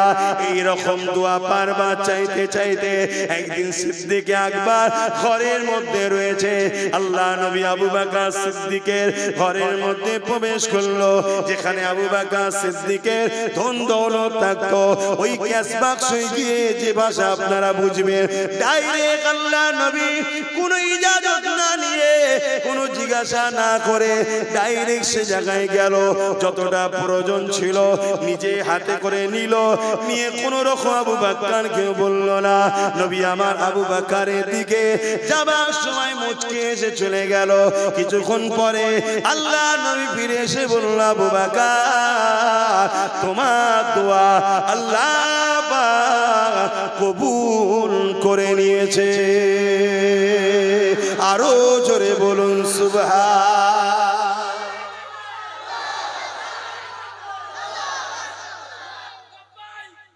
ইয়া রাসূলুল্লাহ, তুমি যে ঈমানদার ততক্ষণ পর্যন্ত হতে পারবে না যতক্ষণ তোমার ব্রেনে এটা না থাকে ঘরটা তোমার নয়, রাসূলের। তুমি যে ঈমানদার ততক্ষণ পর্যন্ত হতে পারবে না যতক্ষণ তোমার মধ্যে এটা না থাকে আমার জমি, আমার ব্যাংক ব্যালেন্স, আমার পকেটে আমার যা কিছু আছে সবটাই নবীর। কথা শুনছেন? খরচ করার পারমিশন আছে, খরচ করছি। কোনদিন যদি হুজুর খবে দেখিয়ে বলে আব্বাস তোর যা ব্যাংকে আছে সব দিয়ে দে, যদি একবার করো তাহলে আর নয়, আর যদি দিতে পারো আব্বাস তাহলে আলহামদুলিল্লাহ, চিন্তা নেই। শুনছেন তো নাকি? এটাই হলো ঈমান। এবারে চিন্তা করুন আমরা কোথায়, মার খাচ্ছি কেন? তবে আশা করছি মহব্বতের লোক যে নাই তা নাই, থাকতো তাহলে সূর্য উঠছে কেন? যদি মহব্বতের লোক না থাকবে তা সূর্য উঠছে কেন? মহব্বতের লোক আছে বলেই তো সূর্য উঠছে, চাঁদ ওঠে, দিন রাত হয়। এখনো দুনিয়া আল্লাহ রেখে দিয়েছে। আল্লাহ তো দুনিয়াকে সেদিন শেষ করে দেবে যেদিন দুনিয়াতে একটাও ঈমানদার থাকবে না, সেদিন তো আল্লাহ দুনিয়াকে শেষ করে দেবে। ওখানে 12 জন হয়েছিল, আমাকে নিয়ে 10,000, আর এখানে আর 11টা লোক চাই 5,000 করে টাকা। এটা পাওয়া যাবে? এবার দেখি কার কার দিল কাঁদে 1,000 5,000 করে টাকা হাত তুলে দেখি, যে জানের থেকে বেশি ভালোবাসি বলি হুজুরকে। দেখি 5,000 করে টাকা কারা কারা দিতে পারবে? 11টা লোক। কে কে আছে দেখি, সর্বপ্রথম কে হাত তোলেন দেখি। কি গো, 5,000 টাকা কি 10,000-এর টাকা বেশি? হ্যাঁ, 5,000 টাকা কি 20,000 যে দিয়েছে তার থেকেও বেশি? বলো সর্বপ্রথম কে দেবে যে 5,000 টাকা আমিও দেবো, আমার নাম লিখুন। কে আছে? হাত তুলবেন না?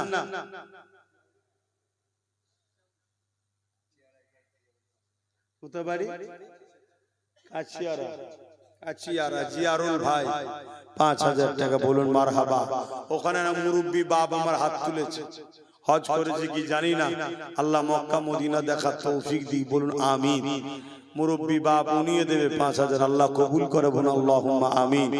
আর কে আছে 3 নম্বরে? কে আছে? উঠাউঠি কেউ করবেন, এটা খারাপ জিনিস হয়ে গেছে, এক্ষুনি দোয়া করে দেবো। এই 11টা তুলে নিয়ে তারপরে আপনাদের কষ্ট দেবো না। বলে 3 নম্বরে কে আছে 5,000 টাকা দেবেন? কি চিন্তা করছেন? ফটাফট হাত তুলবেন, জানি বাবা 5,000 টাকার কি মূল্য আছে আজকের দিনে। বছরে মানুষ রিচার্জ করে 5,000 টাকা। বলেন বলেন বলেন। এই একজন বাপ, আমার বাপ তো নাকি, হ্যাঁ মুরব্বি, 5,000 টাকা বলুন মারহাবা।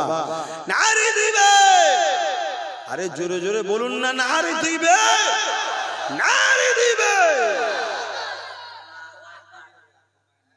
5,000 করে দু জায়গায়, আব্বার নামে 5,000, মায়ের নামে 5,000, আল্লাহ কবুল করে বলুন আল্লাহুম্মা আমিন। আহা, সূরাতে সকলে প্যান্ট শার্ট দাড়ি নেই, কিন্তু দেখো মা বাপের মহব্বত আছে। শুনছেন তো?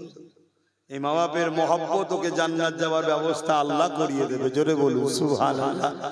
বলো কেউ যদি এমনও থাকো বাপের নামে মায়ের নামে দেবে 5,000, সেটাও বলবে। তাহলে কটা হলো? 5টা হয়ে গেছে, 5টা হয়ে গেছে। 6 নম্বরে কে আছে বলেন? 6 নম্বরে কে আছে? জলদি করে হাত তোলেন না রে বাবা, এত টেনশন করছেন কেন? 6 নম্বরে কে আছে 5,000 টাকা দেবে? বলুন বলুন, তাড়াতাড়ি বলুন।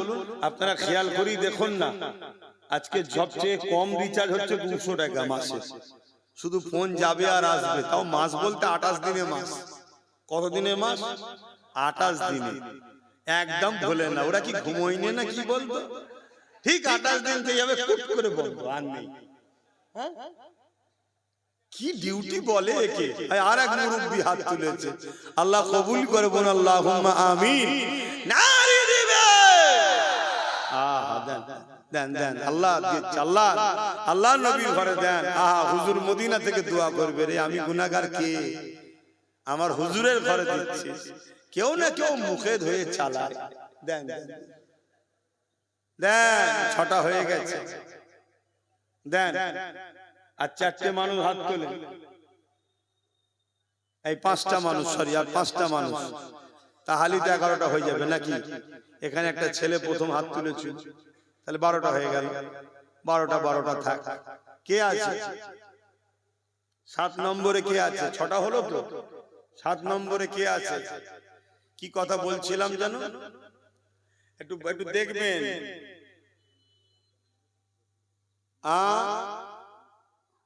একটু দেখবেন, কেউ যদি দূরে হাত তুলে দেখা যাবে না। আর আমার কিছু যেসব ভাইগুলো গ্যালারিতে বসে আছেন রাস্তার ধারে, ওগুলো কি আমাদেরই তো নাকি? হ্যাঁ, গোল করে ঘিরেছে, সেনাবাহিনীর কাজ করছে বর্ডারে। ঠিক আছে, বসেন, ওখানেই বসে থাকুন। আজ ওখানে আছে, কাল এখানে আসবে ইনশাল্লাহ বলুন। হ্যাঁ, ওদেরকে ওখানে রাখা হয়েছে, ওদের দোষ নয়, দূরত্ব তৈরি হয়ে গেছে। যাক, ওই পর্যন্ত এসেছে, কাল এখানে আসবে, একদিন ওই পর্যন্ত আসতো না। মীর মোহাম্মদ সাহেব 5000 টাকা, বলুন মারহাবা, আল্লাহ কবুল করে, বলুন আল্লাহুম্মা আমিন। নারী দিবে। কটা হলো? 8টা। হয়ে যাবে ইনশাআল্লাহ, আমার বিশ্বাস হয়ে যাবে, আল্লাহ চাইলে হয়ে যাবে।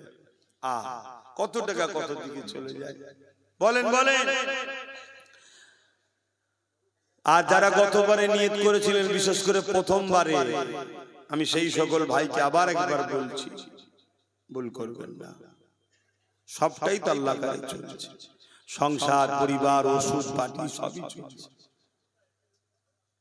দিয়ে দেবে, আল্লাহ বিমার ভালো করবে, অসুস্থ রুজি রোজগারের অভাব আল্লাহ দূর করবে, দোয়া করছি।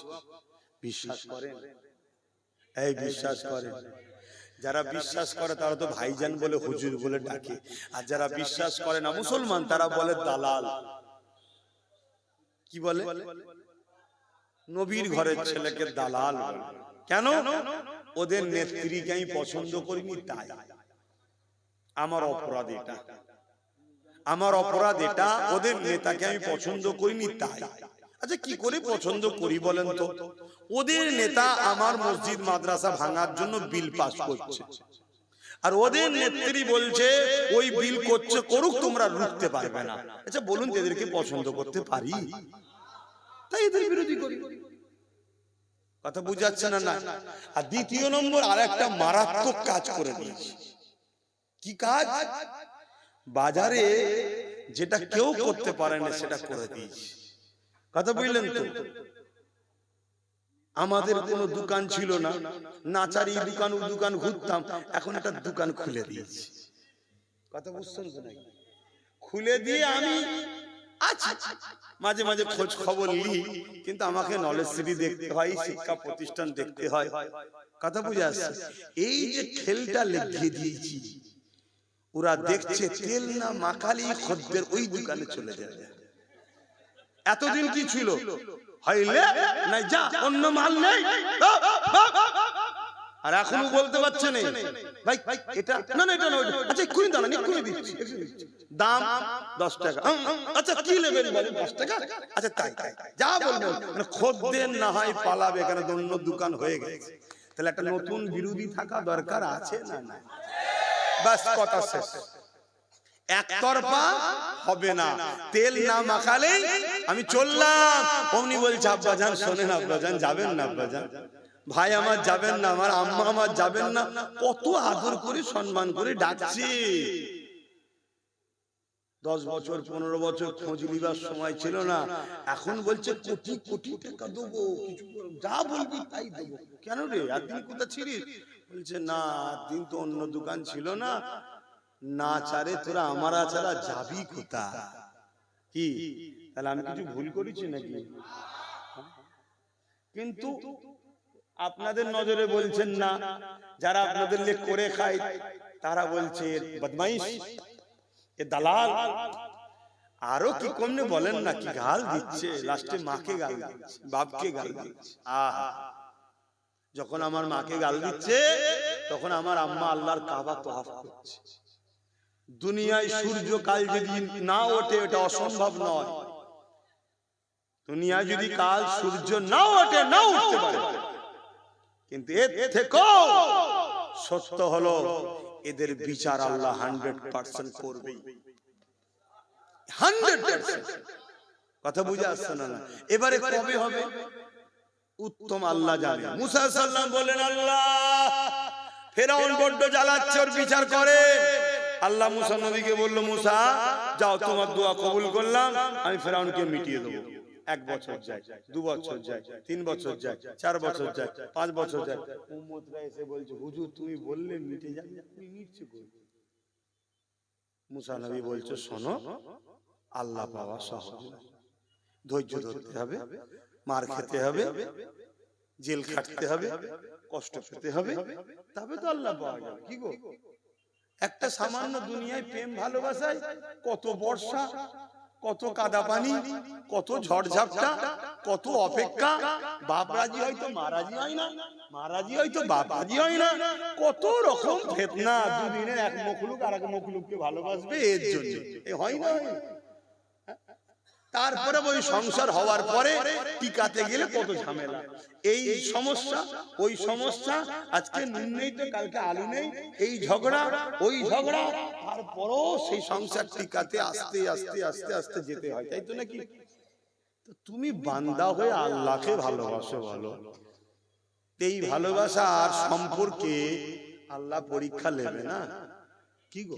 তো মুসা আলাইহিস সালামকে উম্মতরা বলছে, হুজুর আর একবার বলেন না। মুসা নবী বলছে, শোনো, আমার আল্লাহ যখন বলেছে বিচার করবে করবে, তিনি টাইম ভালো বোঝে।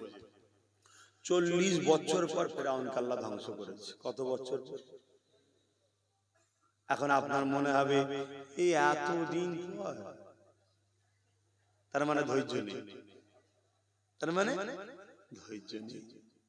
এটাই তো আমাদের সমস্যা, এটি আমাদের সমস্যা। আমরা কি মনে করি জানেন, আজকে মাঠে গাছ লাগাবো, কাল সকালে গিয়ে দেখবো ফল হয়ে বাজারে বিক্রি হয়ে গাছের গোড়ায় টাকা এসে বসে। এইটা হলে যেন আমাদের খুব ভালো হয়। ও আরো ভালো হয় যদি ঘরে কেউ টাকাটা দিয়ে যায়, নাকি? এত সহজে কিছু হয় ভাই? এই যে এক মুঠো ভাতটা খান, কত দিনের ফল জানেন, কত কষ্টের ফল জানেন, তারপরে সেটা আপনার মুখে আসছে। একটু ধৈর্য ধরতে হবে, একটু সবর করতে হবে। আব্বাসও মাঝে মাঝে মনে কষ্ট পায়, কখনো কখনো মনে হয় আল্লাহ আমাকে অন্য রাস্তা দেন, এই রাস্তা আমার জন্য নয়। আমি মাঝে মাঝে হয়, আবার মনে হয় আল্লাহ বলেছে মায়ুস হও না, মায়ুস হওয়া কুফরি। আবার বলি আস্তাগফিরুল্লাহ, আস্তাগফিরুল্লাহ, আস্তাগফিরুল্লাহ, আল্লাহ আমার ভুল হয়ে গেছে, আমি তোমার জন্যই তো জান দেবো বলেছি, তাহলে একটু মাকে গাল দিয়েছি তো মন ভাঙছি কেন? শুনছেন তো নাকি? কিন্তু মানুষ তো কষ্ট হয় যে দোষ করলাম আমি, যদি মনে হয় তুই আমায় গাল দে না বাবা, তোমার মাটাকে ধরে টানছিস কেন, বাপটাকে ধরে টানছিস কেন, তাই তো নাকি? আর আমিও আমার ভালোবাসার মানুষদেরকে বলি, খবরদার কারো বাপ মা তুলবে না। গতকালকেই আমার ভালোবাসার মানুষটাকে বলেছি, আশা করছি বুঝছে, এই কি রে ওসব কি কথা, দ্বিতীয়বার যেন না শুনি কারো বাপ তুলে মা তুলে কথা। শুনছেন তো নাকি? বুঝতে পারছেন? বললো আচ্ছা ঠিক আছে, হ্যাঁ একদম না শুন। তুই কোন পরিবারের ছেলে? পুরো সর্বধর্মের মানুষ তোর মুখের দিকে তাকিয়ে আছে, সবাই তোকে ওয়েলকাম জানায়, আমাকে সবাই ওয়েলকাম জানায় না, তোকে জানায়। এই কথা বুঝছেন না? বোঝেন না কেন? আমি একটা ধর্মগুরু, তো আমাকে সবাই নাও লিখে পারে, কথা মাথায় ঢুকছে। কিন্তু কখনো কখনো যারা সত্যিকারের দরদি হয় না, কারো চোখের পানি দেখলে না মাথা ঠিক রাখতে পারে না, কথা মাথায় ঢুকছে তো নাকি? কিন্তু তারপরও না, অন্য 50টার সাথে তুমি আলাদা। 50 জন একদিকে, 50 লাখ একদিকে দাঁড়াবে, তুমি একদিকে দাঁড়াবে, তোমার দিকেই সবাই যেন ফোকাস করে, এটাই হবে তোমাকে হওয়া উপযুক্ত, তাই তো নাকি গো? যাই হোক, অন্য দিকে চলে যাচ্ছি। হ্যাঁ, আমি কি যেন বলেছি, কত টাকা ওই হিসাবের মধ্যে না ভাই? ও যাক, বলবে না, 9 জন হয়ে গেছে। যাক, নিজামউদ্দিন ভাই বাপ-মা দোয়ার জন্য নগদ দিয়েছে, আল্লাহ কবুল করেন। ভাই সময় চলে যাচ্ছে, আমি এত দূর যাব, রোজ রাত্রে জলসা, রোজ জলসা, আবার দুটো করে জলসা, কি পেরেশান, নিয়ে ফেলেছি, কি হবে আল্লাহ জানে, কার কোথা কি বিপদে পড়বে, কোন জলসা ফাঁসবে আল্লাহ জানে। শরীর যতক্ষণ চলছে আমি যাবো, শরীর যদি আল্লাহ ডাউন করে দেয় কি করে, ব্রেক ডাউন হলে গাড়ি চলে, এটাও তো একটা গাড়ি, যদি ব্রেক ডাউন হয়ে যায় তো বসে থাকতে হবে রাস্তার ধারে, কি করা যাবে। তো যাই হোক, তো ভাই আর কটা, দুটো লোক আছে, দুজন ভাই 5,000 করে বলে দেয়, এই তো একটা যুগ। তুই কি চিন্তা করছিস ভাই, সেই তো দিল্লি, কি চিন্তা করছিস, দিবি তো ইনশাআল্লাহ, নিয়ত পাকা তো। আমার এই যুবক ভাই আর 5,000 টাকা আল্লাহ, এই নাম বলার দরকার আছে নাকি, নাম কি বল, নামটা আল্লাহ দেখছে। 5,000 টাকা 10টা হয়ে গেছে, একটা শেষ আল্লাহর বান্দা 5,000 টাকা নবীর ঘরের জন্য দেবে, শেষ একটা আল্লাহর বান্দা কি আছে? হ্যাঁ, ওই পরপর দুটো আছে, এখানে একটা, 3টে, মাশাআল্লাহ মাশাআল্লাহ, হ্যাঁ এখানে একটা, 3টে, তাহলে কটা হলো? 10 আর 3 13, আর আগে একটা ছিল। যাই হোক, আল্লাহ কবুল করে, বোন আল্লাহুম্মা আমিন, আরো জোরে বোন আল্লাহুম্মা আমিন। একটু সকলে দাঁড়িয়ে যান, ইয়া নবী সালাম। শরীর আর বলছে টাকরা করে লিখছে।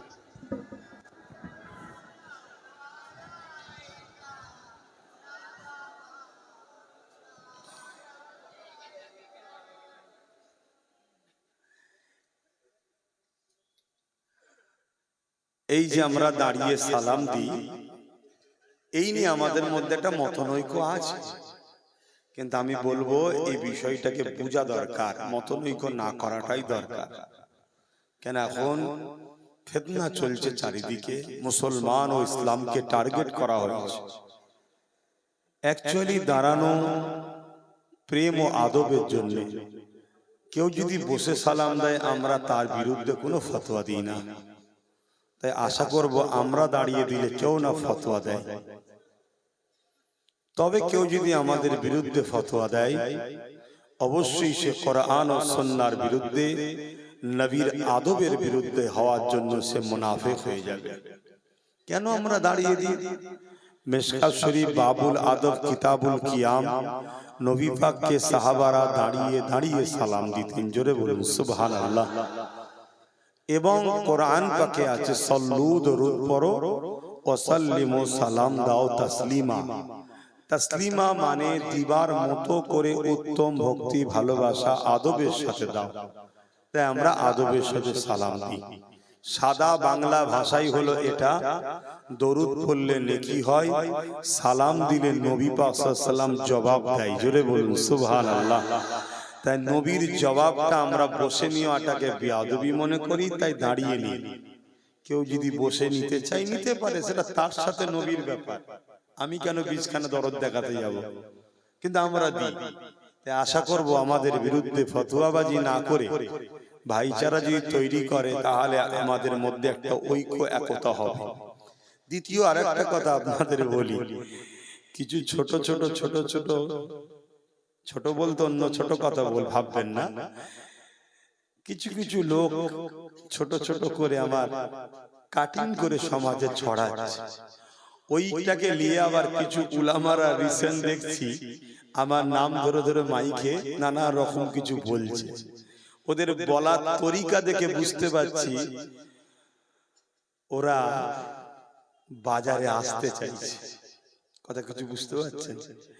দ্বিতীয় নম্বর কথা, যারা বিরোধী করছে আমার নিয়ে বড় হাসি লাগছে, এজন্য তাদেরকে যদি সমাজ জিজ্ঞেস করে, হারা তুই তো আজকে মুখ খুলছিস, আব্বাস সিদ্দিকী এটা কোথা দলিল ফেললো, এটা কি করে বললো? যাদের হয়ে তোরা লড়াই করছিস তারা যখন বলেছিল রেশনের মাধ্যম দিয়ে গায়ের ইসলামের গায়রুল্লাহর কোন খাদ্য মানুষের বাড়ি বাড়ি পৌঁছানো হবে, যেটাকে প্রসাদ বলা হয়, তখন তো তোরা ফতোয়া দিসনি যে মুসলমান খেও না, খেলে ঈমান চলে যাবে। এই দিয়েছে? দ্বিতীয় নম্বর কথা, যখন কেউ বলেছিল কোরআন শেষ হবে আমার উন্নতি শেষ হবে না, কই তোরা তো বলিস নি, কথাটা ভুল বলছে। যখন বলেছিল দিল্লি চলে যাও এখানে আন্দোলন করো না, কই তোরা তো তখন বলিস নি যে এটা আপনি ভুল বলছেন। সবচেয়ে বড় কথা, আপনাদের এই পাশে ভাটপাড়াতে নতুন করে আরেকটা জাহান্নামের কুকুরের আবির্ভাব হয়েছে। অতএব যা কোথা থেকে খায় তদন্ত করা দরকার। ও বলছে ইসলামে নাকি আছে রেপ করা নাকি খারাপ কাজ নয়। কত বড় আকার মূর্খ জাহান্নামের কুকুর, দুপায়ে পশু ছাড়া এরকম কথা বলতে পারে? কোন সুস্থ সাধারণ মানুষই কি এই কথা বলতে পারে? কোন ধর্ম কি বলতে পারে? বড় লজ্জা। এই সব পশুগুলো ঘুরে বেড়াচ্ছে, এদের বিরুদ্ধে প্রশাসন সক্রিয় নয়। আর প্রশাসন সক্রিয় যে গরিবের হয়ে কথা বলবে, সেই খানদানে রসুলকে তুলে পুলিশ জেলে ভরবে, তার টুপিকে বেইজ্জতি করতে চাইবে। পুলিশ এই জায়গায় সক্রিয়। তো যাক, এটা আমাদের বদনসিব যে আমার কওমের ভাইরা এদের চক্রান্তের শিকার হয়ে এদের পাতা ফাঁদে পা দিয়ে পড়ে আছে। এদের মুখ আর মুখোশকে চিনতে পারছে না। তবে আলহামদুলিল্লাহ, লক্ষ নয় কোটি মানুষ জেগেছে। আর এই জাগাবার পিছনে একটু হলো আব্বাস সিদ্দিকীর অবদান আছে না নাই? এজন্য সন্ত্রাসরা, জালিমরা, খুনিরা, রেপিস্টরা, চরিত্রহীনরা, এক কথায় মানবরূপী পশুরা আমার বিরুদ্ধে নানা রকম ষড়যন্ত্র চালাচ্ছে। একটাই কারণে, যারা আমাকে ভালোবেসে এই জালিমদের ছাড়ছে, তারা যেন আমার উপরে হিংসা করে, ঘৃণা করে আবার জালিমদের কোলে যায়, এই চক্রান্ত চালাচ্ছে। তবে আমি এখানে একটাই কথা বলবো, আল্লাহ নবী বলেছেন প্রকাশ্য দুশমনেরা আমার উম্মতের ক্ষতি করতে পারবে না। প্রকাশ্য দুশমনেরা আমার উম্মতের ক্ষতি করতে পারবে না। বন্ধু সেজে দুশমন মুনাফিকরা আমার উম্মতের ভয় হয়, নবী বলছে ক্ষতি না করে দেয়। তা কেন্দ্রে যে বসে আছে অবশ্যই আমাদের দুশমন না বন্ধু? একটু জোরে বলবেন না, জোরে বলবেন না। কিন্তু আমাদের ক্ষতি করতে পারবে না যদি বন্ধু সেজে কোনো দুশমন আমাদের হাত পা বেঁধে ওর দ্বারা ক্ষতি করার রাস্তা না ওকে ক্লিয়ার করে দেয়। অন্যান্য রাজ্যগুলোর দিকে তাকান, অন্যান্য রাজ্যে সেকুলারের নামে যারা ছিল, তারা আমার কওমকে শিক্ষা দেয়নি, আইএস দেয়নি, আইপিএস দেয়নি, শুধু গুন্ডা বানিয়েছে আর চোর বানিয়েছে। কথা কি ভুল বললাম? আজকে তারা দেখুন সাইড হয়ে গেছে। বিহারে যখন জিজ্ঞেস করা হচ্ছে আই লাভ মোহাম্মদ সাল্লাল্লাহু আলাইহি ওয়াসাল্লাম, পুরো ভারতে চর্চা চলছে, লালুর বেটাকে জিজ্ঞেস করছে इसके बारे में आपका क्या राय है? वो बोलছে हम बिहार चुनाव के लिए काम कर रहे, बिहार चुनाव हमारा मुद्दा है। भाबू वो तो एक কথা বলতে পারতো যে संविधान का आर्टिकल 25 में ये इजाजत हमारे संविधान में दिए, हर मजहब अपना पसंदीदा बात करे, हर मजहब अपने जो मोहब्बत मजहब है उसी के ऊपर अमल करे। इसके ऊपर जो जोगी सरकार कानून चला रहा है ये संविधान के विरोध में काम कर रहा है। बस এতটুকু বললেই তো বিহারের মুসলমান না, পুরো বাংলা ভারতের মুসলমান আমরা খুশি হই। কিন্তু না, ওরা বলবে না। কেন? ওদের সাথে মোহাম্মদ রসুল বিরোধী হোক আর পক্ষে থাকে ওদের কিছু যায় আসে না। কিন্তু আমার কম এরপরও সেই দালাল বলবে ওয়াইসিকে, আর এই লালুর বেটাকে বলবে সেকুলার। এ জাতের মরা ছাড়া দ্বিতীয় কি উপায় হতে পারে? আর এ কথা যখন আমি বলবো, আবার একদল মুনাফিক বলবে ও বিভাজন করছে। আমি বিভাজন করিনি, আমি হকটার পক্ষে কথা বলছি। কথা কি খারাপ লাগলো আপনাদের? বড় দুঃখ। আজকে এত বড় একটা হই হই হচ্ছে, আমার রাজ্যের সিএম এর মুখে একটাও কথা শুনেছে এই বিষয়ে? আমাদের ভোটেই তো জিতে আছে নাকি? বলুন না, সত্য কথা বলুন, জিতে আছে তো নাকি? একটা তো কথা বলতে পারতো, যেই জাইলাম মোহাম্মদ রসুল্লাহ উত্তরপ্রদেশের সরকার যেটা করছে এটা সংবিধান বিরোধী। যদি বলেন এটা তো রাজনীতির পার্ট নয়, তাই আমি বলিনি দীঘায় মন্দির বানানো রাজনীতির পার্ট নাকি? ওখানে বানাচ্ছেন কেন? ও, আমার ট্যাক্সের টাকায় আপনার ধর্মের কাজ আপনি গুছিয়ে নিচ্ছেন, আর আমার নবীর হয়ে একটা কথা বলতে পারছেন না। আর এর পরেও দেখুন, এ কথা বলার পরে একদল মুনাফিক মুসলমানরা আমাকে দালাল বলবে, আর সেই শাসকের চাটুকারি করার জন্য পেরেশান থাকবে। হায় হায় হায়। যাক, আমি একটা শেষ কথা বলে শেষ করে দিলাম।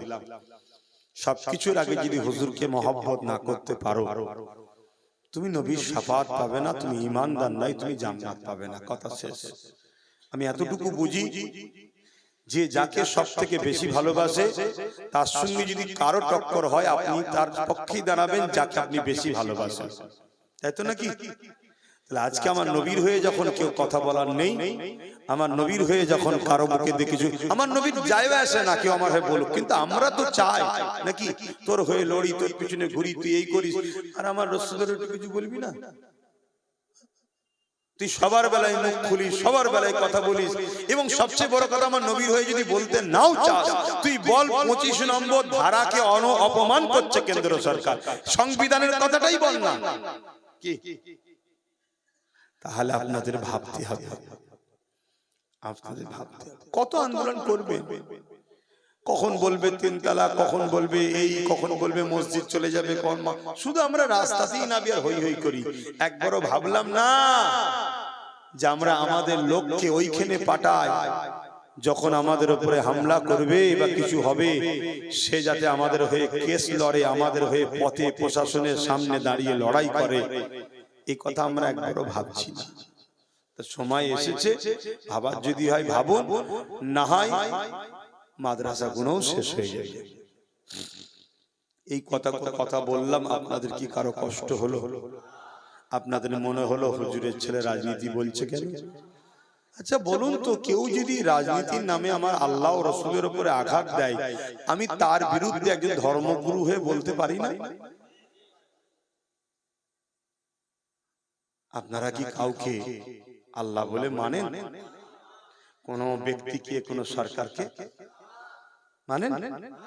কিন্তু আমার রাজ্যের সিএম কে তো কোন এক ব্যক্তি বলছে উনি আমাদের আল্লাহ। এটা সত্য বলেছে না ভুল বলেছে? এর জন্য ক্ষমা চেয়েছে। এরপরও যদি আপনি বলেন যে ভুল বলেছে, তারপরও যাকে আল্লাহ বলল তাকে সাপোর্ট করলেন, তার মানে আপনি কি তাকে আল্লাহ বলে মানলেন না? আমার কথা মাথায় ঢুকছে না? একটা লোক চোর জানার পরও তাকে সাপোর্ট করলেন, তার মানে আপনি চোরকেই তো পছন্দ করলেন।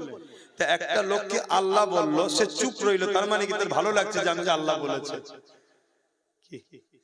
সে কোনো রিঅ্যাকশন দিল না যে ও ওটা ভুল বলেছে, এসব কথা বেকার কথা, ওটা বলা উচিত নয়, এমন কোনো রিঅ্যাকশনও দিল না। এরপরও আপনি তাকে সাপোর্ট করছেন, তার মানে কি আপনি তাকে কি? একটু হুঁশ করে কাজ করুন। মনে রাখবেন, বাঁচাবার মালিক কিন্তু আল্লাহ। আপনি যদি কারো হাত থেকে বাঁচার জন্য কারো সাহায্য চান, বাঁচাতে কেউ আপনাকে পারবে না, বাঁচাবার মালিক আল্লাহ। একটা নবীর নাম বলছি, নবী উযায়ের আলাইহিস সালাম, না সরি, নবী জাকারিয়া আলাইহিস সালাম।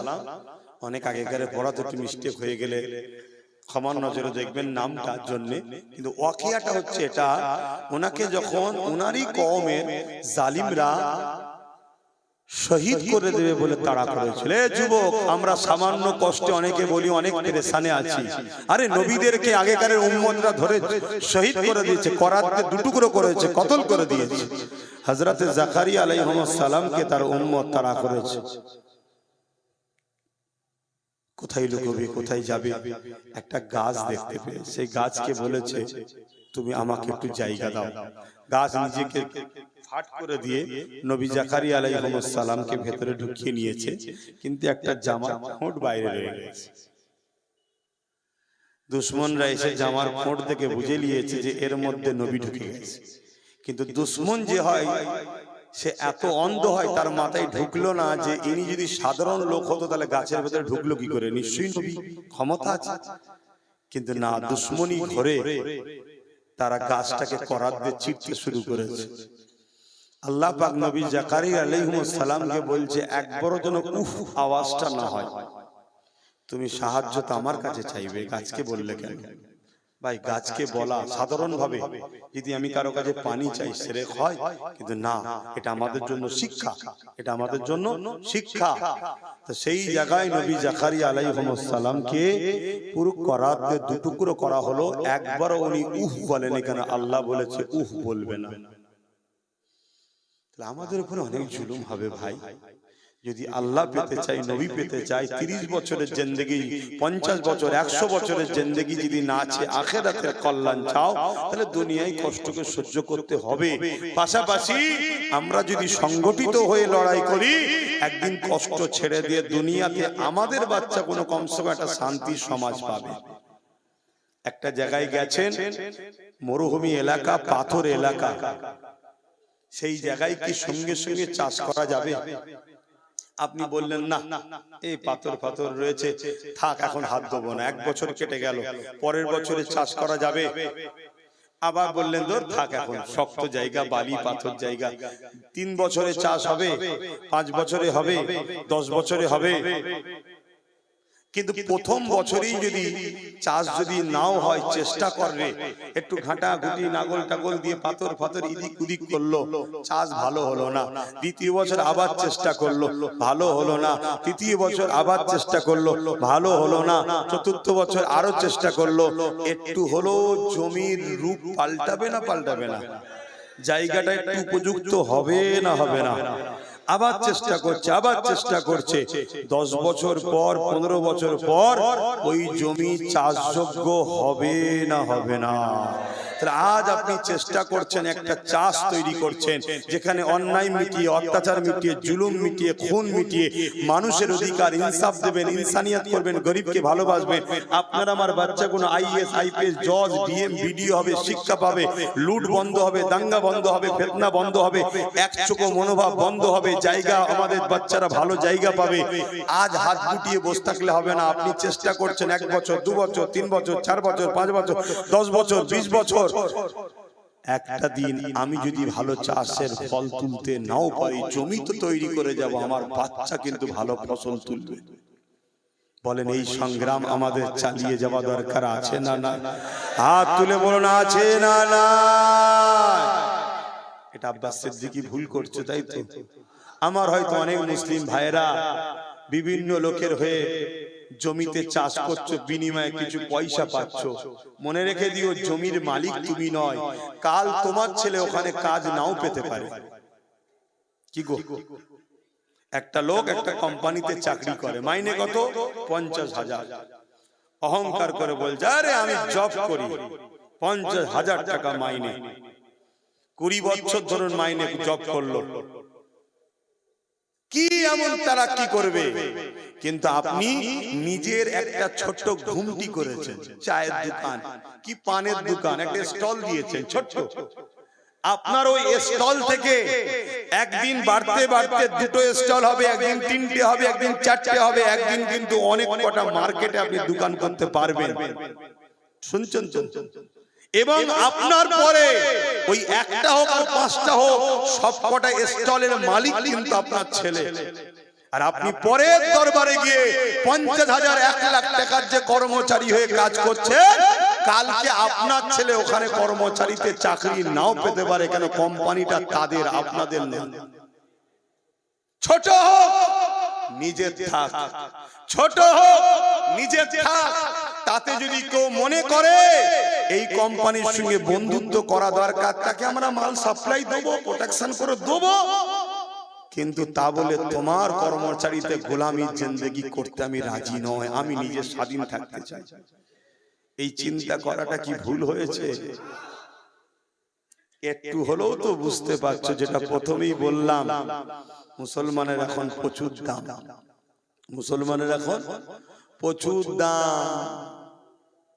কেন? মুসলমানকে একটু যদি অবহেলা করা হয়, মুসলমানের অন্য দোকান হয়ে গেছে। কথা বুঝছেন না বোঝেন না? অনেক দাম এখন। ইয়া নবী সালাম, ইয়া রাসূল, ইয়া হাবিব সালাম, সালামা। কঠিন হাসরের দিনে কি আছে মোদের কপালে, গুনাহগার উম্মাত আপনার লইবেন সঙ্গে মাহশরে। ইয়া নবী সালাম, ইয়া রাসূল, ইয়া হাবিব।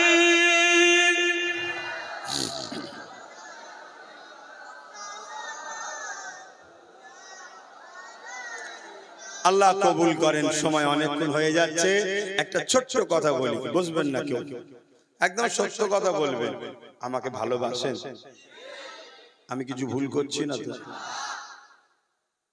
তাহলে আগামী দিন যদি আমি ব্রিগেডে ডাকি অধিকারের জন্য, ইনসাফের জন্য, ওয়াকাফের জন্য, দেশের জন্য, গাঁটের পয়সা খরচ করে একটু সারা দিয়ে যেতে পারবেন? হাত তুলে বলুন, পারবেন? ধোকা দিচ্ছেন না তো? আপনাদের গাড়ি ভাড়া করার পয়সা আছে তো? যেতে পারবেন তো? হ্যাঁ। আচ্ছা, এখন কার কার পকেটে